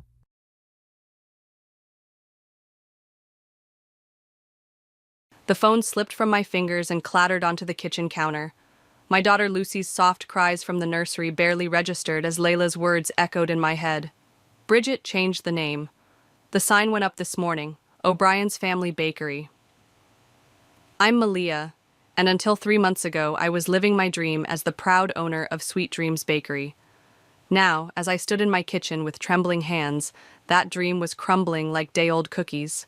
Malia, are you there? Layla's voice crackled through the speaker. I snatched up the phone. Tell me everything. She's completely taken over. New menus, new suppliers, even new uniforms. The staff is confused, but she's waving around some paperwork claiming temporary authority while you're on maternity leave. Lucy's cries grew louder. I hurried to her room, cradling the phone between my ear and shoulder as I lifted her from the crib. How did this happen? Kent's mom was supposed to just help manage things temporarily. That's not all, Layla lowered her voice. She's telling customers you've decided to step back permanently to focus on motherhood. My blood boiled. She what? I tried calling you sooner, but she's been monitoring everything. Had to wait until her lunch meeting to sneak away. The doorbell rang, making Lucy startle in my arms. Through the window, I spotted Kent's car in the driveway. He wasn't supposed to be home for hours. Layla, I have to go. Don't let her know you called. I opened the door to find Kent looking worried. Hey, honey, Mom called. Said you might need help with Lucy today? Did she now? I forced a smile, bouncing Lucy gently. Funny she didn't mention anything to me about calling you. Kent stepped inside, kissing my cheek. Well, I had some vacation days saved up anyway. Thought I'd surprise you. Your mother's full of surprises lately. He frowned. What do you mean? I handed him Lucy. Have you driven past the bakery recently? No, why? Because your mother renamed it. My bakery, the one I built from scratch, the one that paid for our wedding. It's now O'Brien's Family Bakery. Kent's face paled. That's impossible. She's just helping out while you recover. Call her. Ask her yourself. He pulled out his phone, but I stopped him. Actually, wait. I need to see this for myself first. Malia, you're supposed to be resting. I've rested enough. I grabbed my keys. Watch Lucy. I'll be back in an hour. At least let me come with you. No. I softened my tone at his hurt expression. I need to do this alone. Your mother's already convinced half the town I'm too weak to handle both business and motherhood. I won't prove her right by hiding behind you. The drive to downtown felt surreal. 3 months ago, I'd walked out of those doors. 8 months pregnant, but confident I'd left my business in capable hands. Bridget had seemed so supportive then, insisting I take proper maternity leave, promising to keep everything running smoothly. I parked across the street, my heart sinking at the sight of the new sign. The elegant blue and gold lettering I'd chosen was gone, replaced by gaudy Celtic-inspired fonts. Through the window, I could see Bridget behind the counter, wearing a crisp blazer instead of the traditional baker's apron we'd always used. My phone buzzed with a text from Kent. Mom's not answering. Want me to try again? I typed back. No need. I'm looking at her right now. As if sensing my presence, Bridget glanced up. Our eyes met through the window and her smile froze. She quickly turned away, disappearing into the back office. My office. Another text from Kent. Coming to you now. Mom just called, says there's been a misunderstanding. I smiled grimly, starting my car. A misunderstanding? No, this was a calculated takeover. But what Bridget didn't know was that I'd seen something like this coming long before Lucy was even conceived.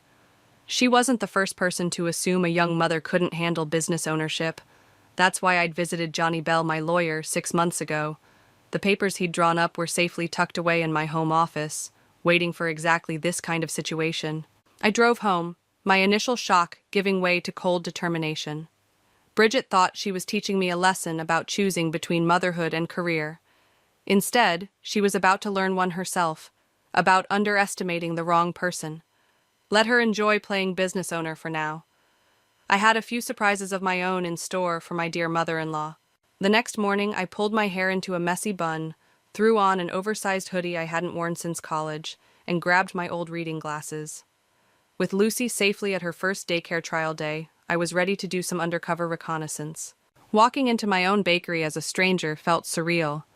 The warm, homey atmosphere I'd cultivated had been replaced by stark modernism. Gone were the vintage mixing bowls I'd collected from flea markets. Instead, cold stainless steel and pretentious art prints dominated the walls. "Welcome to O'Brien's," chirped a new employee I didn't recognize. Her name tag read, Jessica. "Today's special is our artisanal lavender-infused croissant." I nearly choked. Lavender? In my traditional French croissants? "Actually," I mumbled, disguising my voice slightly, "I heard this place used to make amazing cinnamon rolls?" Jessica's smile faltered. "Oh, those were discontinued. Mrs. O'Brien says they weren't sophisticated enough for our new image. My signature cinnamon rolls, the recipe that put us on the map. Discontinued." I settled into a corner table with a mediocre coffee, watching the morning rush. Regular customers looked confused by the new menu. Several left without ordering. "It's not the same anymore, is it?" a familiar voice whispered. I turned to find Layla pretending to wipe nearby tables. She kept her back to the security cameras Bridget had installed. "The books are worse," she murmured. "I glimpsed them yesterday. She's hemorrhaging money on renovations and fancy ingredients, but customer numbers are dropping daily." "Where's the original financial records?" "Locked in your office." "But—" Layla glanced around before sliding a folded paper into my hoodie pocket. "I made copies of last week's numbers. It's bad, Malia."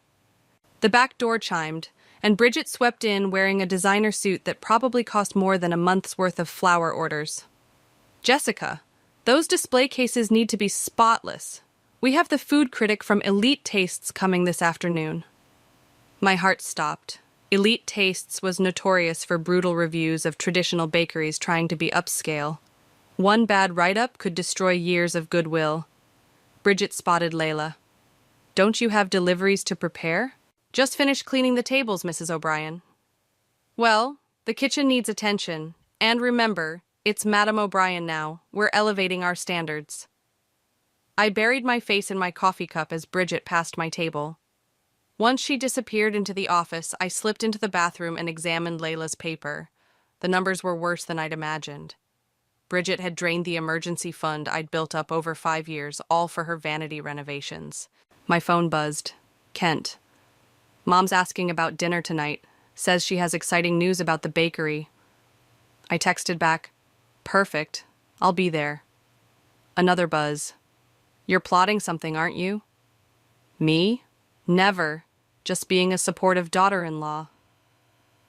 I was about to leave when I overheard Jessica at the counter. "I'm sorry, Mrs. Martinez, but we don't do custom birthday cakes anymore." "But Sweet Dreams always made my son's birthday cake," an elderly woman protested. "Every year for 10 years. It's tradition. Madame O'Brien says custom orders aren't cost-effective." Mrs. Martinez, who had been my first ever customer, left in tears. I ducked into the bathroom again, this time to keep from screaming. When I emerged, Bridget was berating Jessica. The proper response was to suggest our premium cake selection. They're 3 times the price of those tacky custom cakes. But she seemed really upset. "That's because she doesn't understand quality. Now I need you to replace all these pastry labels. The font isn't elegant enough." I'd seen enough. On my way out, I passed Maeve, Bridget's daughter, entering the bakery. "Mom, we need to talk about— Oh my God!" She stared at the new decor. "What have you done to this place?" "Darling, perfect timing. Help me choose between these two shades of gray for the new uniform colors." "Gray? In a bakery? Mom, this is insane. Malia built this place from nothing, and you're—" "Malia chose to prioritize motherhood," Bridget cut in smoothly. "I'm simply ensuring the business survives her domestic transition." I slipped out before my disguise cracked, but not before hearing Maeve's response. "You know what? I'm having dinner with Kent and Malia tonight. Maybe I'll ask her opinion on all these changes." In my car, I finally looked at the financial records properly. Between the drained accounts, alienated customers, and that pending review, Bridget was driving my life's work straight into the ground. But first, we had a family dinner to attend, and I had a lawyer to call. Johnny's office hadn't changed since my last visit 6 months ago. Same worn leather chairs, same wall of law books, same knowing smile as I settled into the seat across from him. "I was wondering when you'd call," he said, pulling out a familiar manila envelope. "Though I'll admit, I expected it would take your mother-in-law longer to show her true colors." "You knew this would happen?" "Malia, in 15 years of family business law, I've seen this story play out dozens of times. The minute you mentioned your mother-in-law's sudden interest in helping with the bakery, I knew we needed insurance." He spread the documents across his desk. My signature stood out at the bottom of each page, along with the notary's seal. "Tell me again," I said. "What exactly does this protect me from?" "Everything." Johnny tapped the first page. "This establishes that any operational changes require your explicit written consent. The second document creates a trust that legally owns the bakery's assets, with you as the sole trustee. And this," he held up the third paper, "is my personal favorite. It voids any contracts or agreements made during your maternity leave without your notarized approval." I leaned forward. "Even if she somehow got Kent to sign something?" "Even then, your husband has no legal authority over the bakery's operations. You made sure of that when you kept the business separate from your marital assets." He paused. "Speaking of Kent, how's he handling all this?" I sighed, caught in the middle, but his sister Maeve is on my side. She's coming to dinner tonight. "Ah, yes, the famous O'Brien family dinners.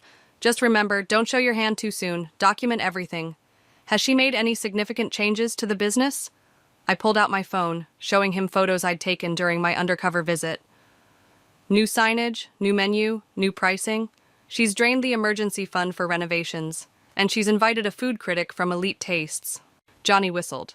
"That could be costly, but it also works in our favor. Clear evidence of unauthorized changes." He scribbled some notes. "What's your plan?"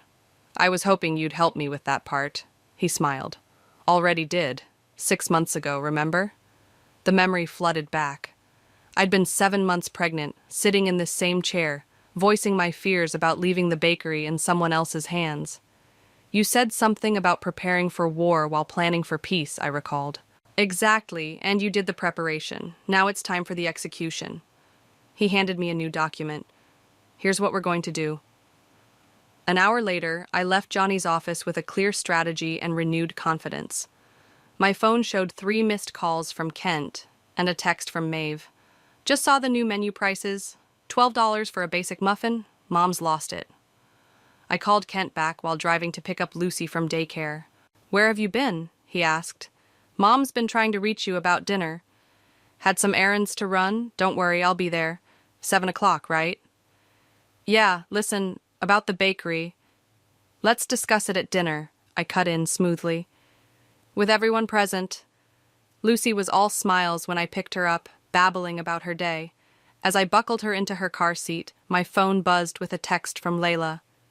"Food critic just left. It wasn't good. Bridget's on the warpath." Perfect timing. At home, I dressed Lucy in her cutest outfit, the one Bridget had given her, complete with a little bow that matched her eyes. Then I pulled out the folder Johnny had prepared and tucked it into my laptop bag, just in case. Kent arrived home early, looking nervous. "Mom's bringing her special lasagna." "How thoughtful," I said, keeping my voice neutral. I made dessert. His eyes widened. You baked? Just a simple cinnamon roll recipe. You know, the one that won Best of the County 3 years running. The one your mother discontinued. Malia. Yes, dear? He ran a hand through his hair. Just, please, don't let this dinner turn into a battle. I kissed his cheek. Of course not, it's just family dinner. As I finished getting ready, I caught my reflection in the mirror. 6 months ago, I'd sat in Johnny's office, a nervous pregnant woman worried about losing control of her business. Now I stood straighter, stronger, a mother ready to protect what was hers. The doorbell rang. I heard Kent greeting his mother and sister, followed by Bridget's commanding voice. I brought wine. We have so much to celebrate. I took a deep breath, checked that Lucy was secure in her playpen, and touched the laptop bag holding Johnny's documents. Time to remind my dear mother-in-law that some celebrations are premature. The lasagna looks lovely, Bridget, I said, passing the salad to Maeve. The dining room crackled with tension despite my forced smile. Thank you, dear. Bridget adjusted her designer blazer, still dressed for the bakery, I noticed. Though I must say, I'm surprised you had time to make dessert. Isn't Lucy keeping you busy enough? Maeve choked on her wine. Mom! What? I'm simply concerned about Malia spreading herself too thin. Speaking of which, Bridget dabbed her lips with a napkin. I have wonderful news about the bakery. Kent shifted uncomfortably in his chair. Maybe we should wait. I've secured a feature in Elite Tastes magazine, Bridget beamed. They're doing a spread on traditional bakeries transitioning to upscale establishments. We'll be their prime example. We? I took a slow sip of water. That's interesting. Of course, there are a few changes needed before the photo shoot. The old mixing bowls have to go, far too rustic. And that dreadful chalkboard menu? I'm ordering digital displays. Those bowls were antiques, Maeve protested. They had character. Character doesn't attract the right clientele, darling. Which reminds me, Bridget turned to me, I've been meaning to discuss the long-term arrangement. Clearly with Lucy needing your full attention. A sharp cry from the baby monitor interrupted her. I started to rise, but Kent squeezed my hand. I'll get her, he said, escaping the tension. Bridget waited until he left before continuing. As I was saying, I think it's time to make this transition permanent. I've already drafted the paperwork. Have you? I cut into my lasagna. That must have been time-consuming. Not at all. The lawyer made it quite simple. We just need your signature to formalize the arrangement. Maeve set down her fork. Mom, you can't be serious. I'm completely serious. The bakery needs consistent leadership, not someone divided between business and baby. No offense, dear, she added, not sounding sorry at all. None taken. I reached for my laptop bag. Actually, I have some paperwork, too. Kent returned with Lucy, who immediately reached for me. As I settled her in my lap, Bridget frowned. Really, Malia? Children don't belong at the dinner table. In my day. In your day, Maeve interrupted, you had a full-time nanny, remember? That's different. I was running your father's company. And I'm running my bakery, I said quietly. The room fell silent. Bridget's smile tightened. Dear, we both know that's not practical anymore. The changes I've implemented. Like charging $12 for muffins, Maeve cut in. Or firing Mrs. Martinez's granddaughter, I added. Our longest-serving employee. Business decisions, Bridget waved dismissively. Sometimes progress requires difficult choices. Progress? I bounced Lucy gently. Is that what you call draining the emergency fund? Bridget's fork clattered against her plate. How did you know about that? I still have online access to all accounts, just like I still legally own the bakery. For now, Bridget's voice hardened, but once you sign, I won't be signing anything. I met her gaze steadily. In fact, you'll be the one signing papers soon, returning control of my business. Kent looked between us. Mom, what exactly have you done? Nothing that wasn't necessary, Bridget snapped. Someone had to step in. Your wife clearly can't handle. Can't handle what? I stood, still holding Lucy. Running a successful business? Being a mother? Or just not letting you control everything? How dare you? The food critic hated it, didn't they? Maeve asked suddenly. That's why you're pushing this now. Bridget's face flushed. There were some misunderstandings. They hated it because it's not Sweet Dreams anymore, I said. You've stripped away everything that made it special. I made it better. Better? Kent finally spoke up. Mom, you changed the name without asking. You fired people who've worked there for years. You're charging ridiculous prices for worse products. Kent, I'm your mother. And Malia's my wife, the mother of your granddaughter, the woman who built that bakery from nothing. He stood. What you did, it's wrong. Bridget pushed back her chair. I can see this dinner was a mistake. Clearly none of you understand business. Actually, I reached into my laptop bag. I understand it very well. That's why I had these drawn up months ago. I slid Johnny's documents across the table. Bridget stared at them, her face paling. What is this? Insurance, I said simply. Against exactly this kind of takeover attempt. The baby monitor crackled with static, cutting through the tense silence, like a timer going off in the bakery, signaling that something was done. And something was definitely done, just not in the way Bridget had planned. She's planning a grand reopening, Layla's voice crackled through my phone's speaker as I paced Johnny's office the next morning. Complete rebranding, fancy invitations, local press. She's acting like last night never happened. When? I asked, watching Johnny review the surveillance photos from the bakery. 2 weeks from Saturday. She's already ordered new signage, even more expensive than the last one. Johnny looked up from his desk. Using business funds? Of course, Layla confirmed. And get this, she's hiring a string quartet. I pinched the bridge of my nose. For a bakery? Oh, it gets better, Layla lowered her voice. She's calling it O'Brien's Artisanal Patisserie now, complete with fake French accents for the servers. Johnny scribbled something in his notepad. Perfect. More unauthorized expenditures. Keep tracking everything, Layla. After hanging up, I collapsed into a chair. She's going to bankrupt my business before we can stop her. Not if we move fast. Johnny spread out several documents. The good news is, she's making our case stronger every day. The bad news? She's got her own lawyer now. Who? Marcus Reynolds. Never heard of him. That's because he usually handles divorces, not business law. But he's aggressive. Specializes in hostile takeovers of family businesses during separations. Johnny leaned forward. Bridget's planning something big, Malia. This reopening isn't just about the bakery. My phone buzzed with a text from Maeve. Mom's telling everyone you had a breakdown at dinner. Says you're suffering from postpartum depression and can't be trusted with business decisions. Unbelievable, I muttered, showing Johnny the message. He nodded grimly. Classic move. She's laying groundwork to challenge your competency. Can she do that? She can try, but we've got something better than accusations. We've got evidence. He pulled up security footage on his laptop.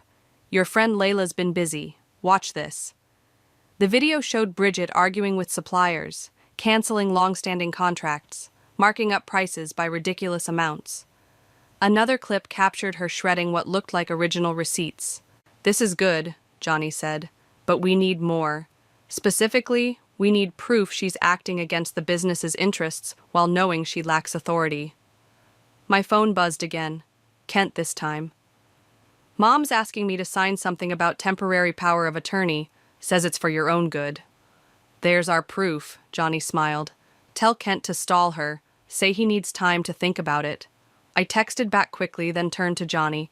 What's our next move? First, we document everything from the past 3 months. Then we... A knock interrupted us.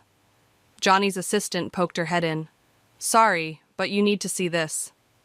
She handed me her tablet, open to the local business news website. My heart stopped at the headline. Historic Downtown Bakery announces luxury rebranding. Exclusive preview event next week. She's moved up the timeline, Johnny muttered, reading over my shoulder. Smart. She's trying to force our hand. The article quotes me, I said incredulously. Owner Malia gracefully steps aside to focus on family, passing the torch to veteran businesswoman Bridget O'Brien. I never said this. Screenshot everything, Johnny instructed. This is getting better by the minute. Better? She's destroying my reputation. She's hanging herself. Every false quote, every unauthorized change, every penny spent, it's all ammunition. He grabbed his phone. Call Layla. Tell her to document every customer complaint, every employee concern. Then call Maeve. We need a family insider's perspective. I made the calls while Johnny drafted documents. Layla reported that several longtime customers had already canceled standing orders after seeing the article.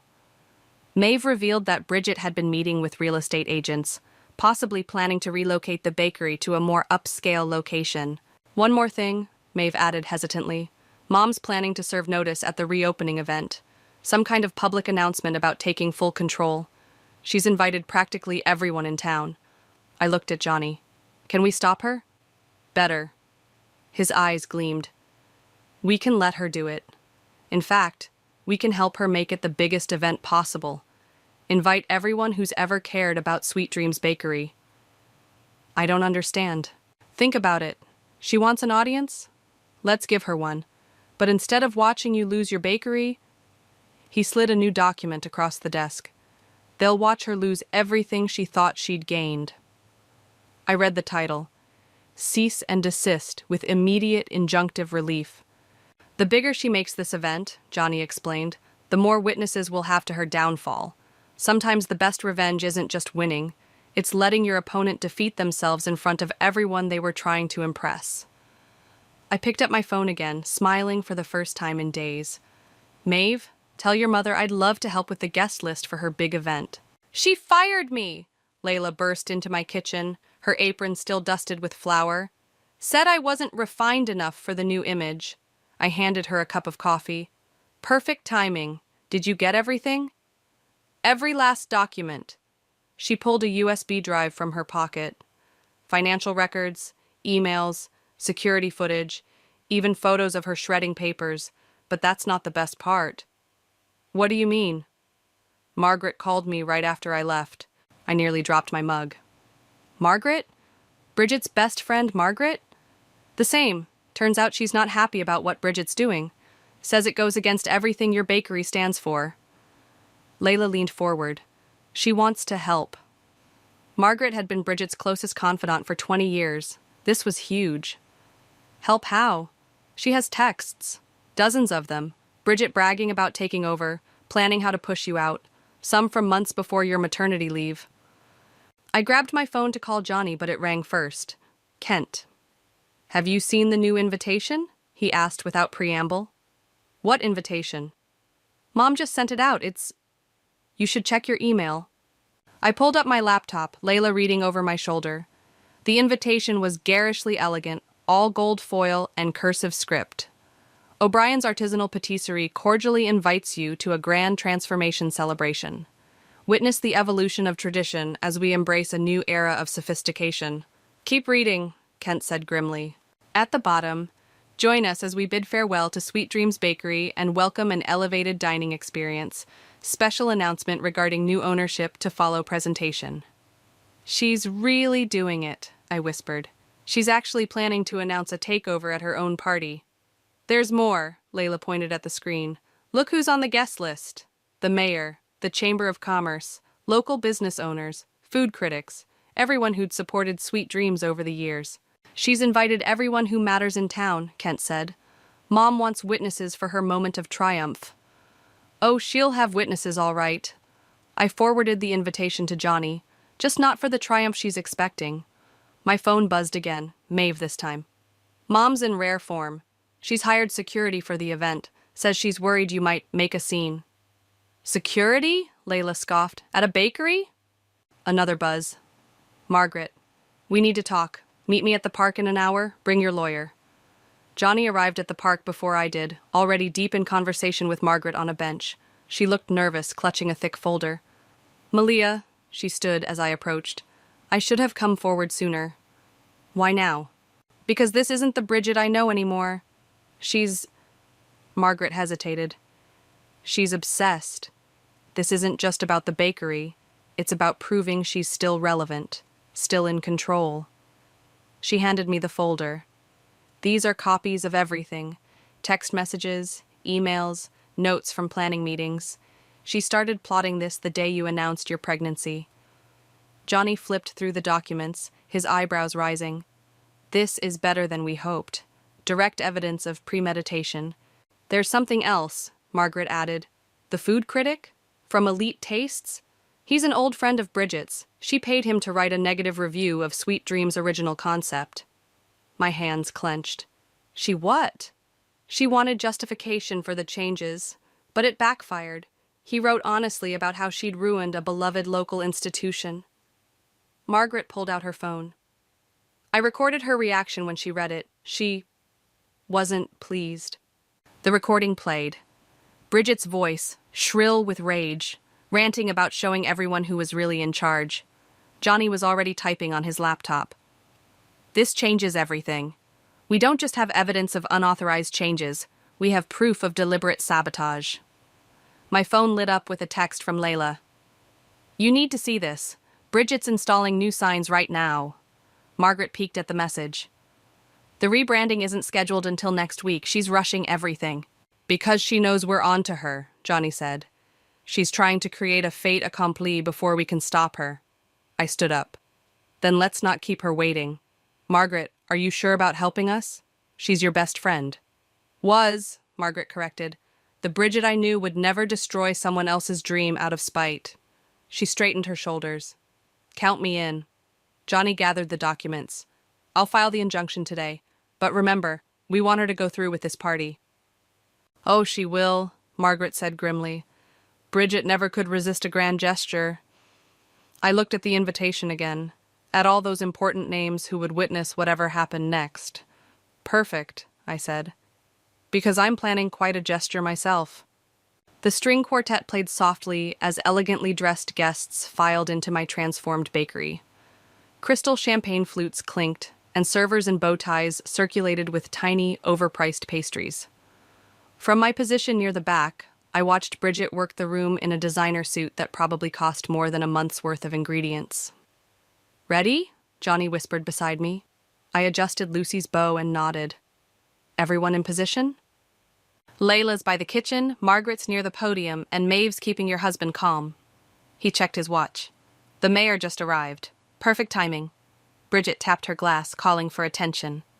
Welcome, distinguished guests, to the dawn of a new era in culinary excellence. The crowd turned toward her. I spotted Mrs. Martinez in the back, clutching her granddaughter's hand. Several former employees stood nearby, watching with barely concealed anger. Sweet Dreams Bakery served this community well, Bridget continued. But times change. Today we embrace sophistication, elegance, and fraud? I stepped forward, Lucy in my arms. The crowd parted like water. Bridget's smile froze. Malia, dear, how unexpected. I thought you'd be home with the baby. My baby and my bakery can coexist, Bridget, unlike your lies. I don't know what you're talking about, she turned to the crowd. You'll have to excuse my daughter-in-law. New motherhood can be so overwhelming. Show them, Johnny. The projector screen behind Bridget flickered to life, displaying security footage of her shredding documents. Next came screenshots of her texts, plotting the takeover, followed by bank statements showing the drained accounts. That's private business material, Bridget snapped. Exactly, I agreed. My private business. The one you tried to steal. The mayor stepped forward. Mrs. O'Brien, is this true? Of course not. I was merely protecting the business while Malia recovered. Recovered? Margaret's voice rang out. Or was pushed out. Play the recording. Bridget's own voice filled the room, ranting about her plans to force me out, to prove she was still relevant. The color drained from her face. Margaret, how could you... How could I what? Tell the truth? That's what friends do, Bridget. They stop you from destroying yourself. I bounced Lucy gently as she began to fuss. You know what's interesting? While you were busy trying to prove I couldn't handle motherhood and business, you proved something else entirely. And what's that? Bridget's voice was ice.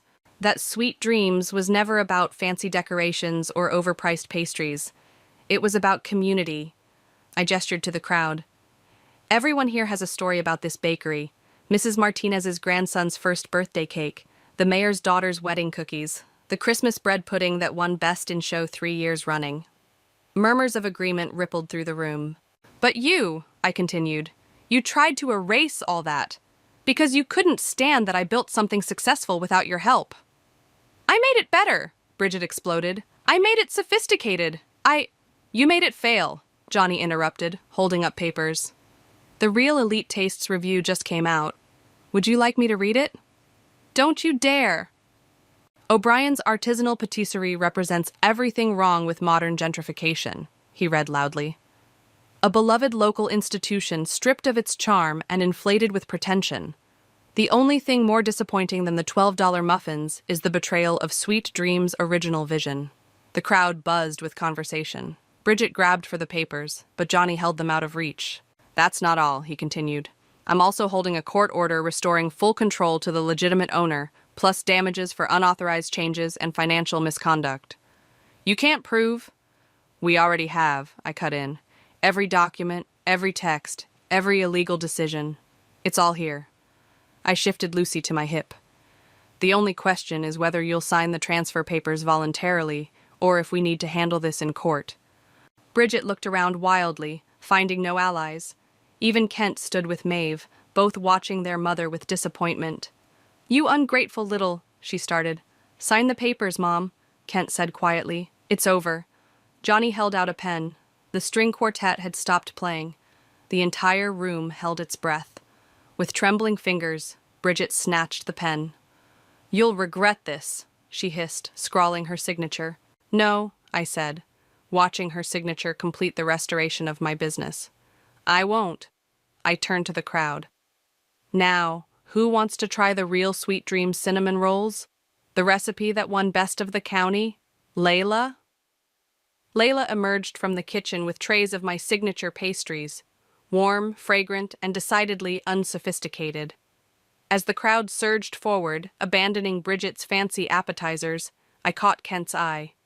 He smiled, mouthing, I love you. Lucy grabbed for a cinnamon roll, smearing icing on her fancy dress. Perfect. Some things were meant to be messy, authentic, and absolutely sweet. The morning sun streamed through Sweet Dreams' windows as I kneaded dough at my favorite workstation. The familiar rhythm felt like coming home. Lucy watched from her playpen in the corner, babbling happily at Layla, who was decorating cookies nearby. The bell chimed. We're not open yet, I called out. Not even for family? I looked up to find Maeve holding a newspaper.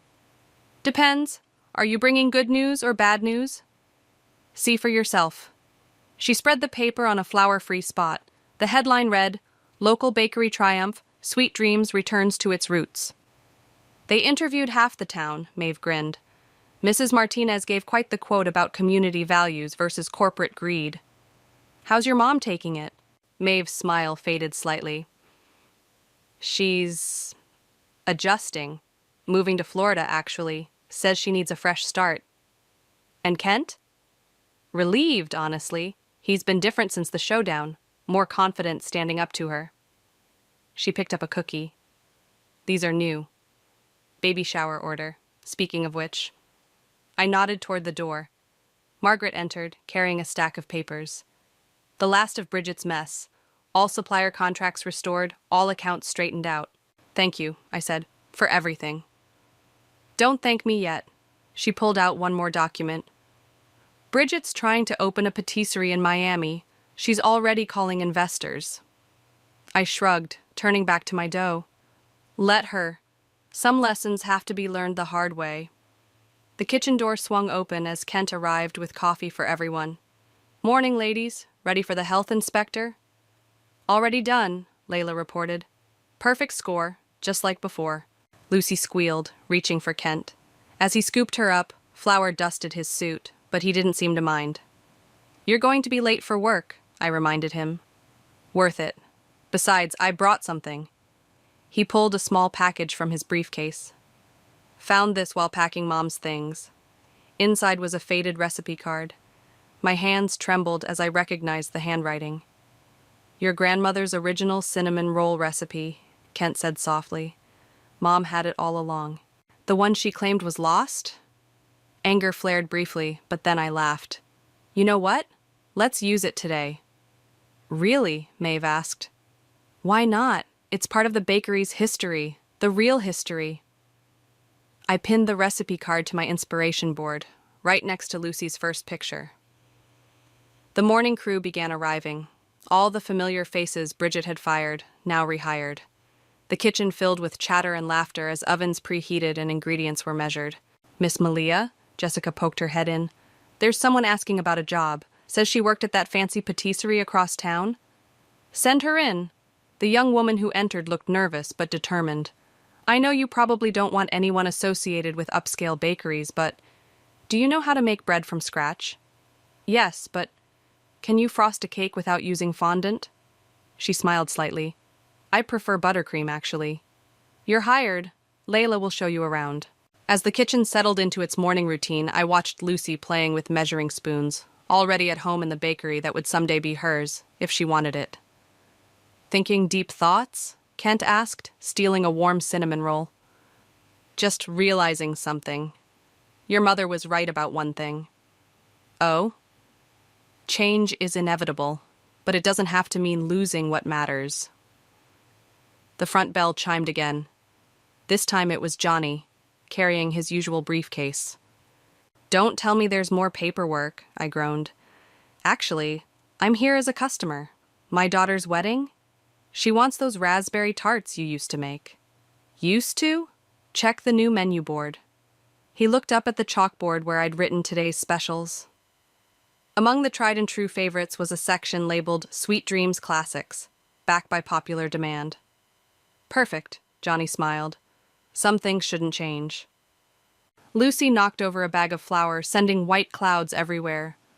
As Kent and I rushed to clean up, laughing at our powder-covered daughter, I caught a glimpse of our reflection in the window. A family in our flour-dusted, wonderfully imperfect glory, surrounded by the sweet smell of success baking in the ovens. The morning sun lit up the original Sweet Dreams Bakery sign, restored to its rightful place. Below it, I'd added a small tagline, where tradition meets tomorrow. Because sometimes the best revenge isn't about getting even. It's about staying true to who you are and letting karma handle the rest.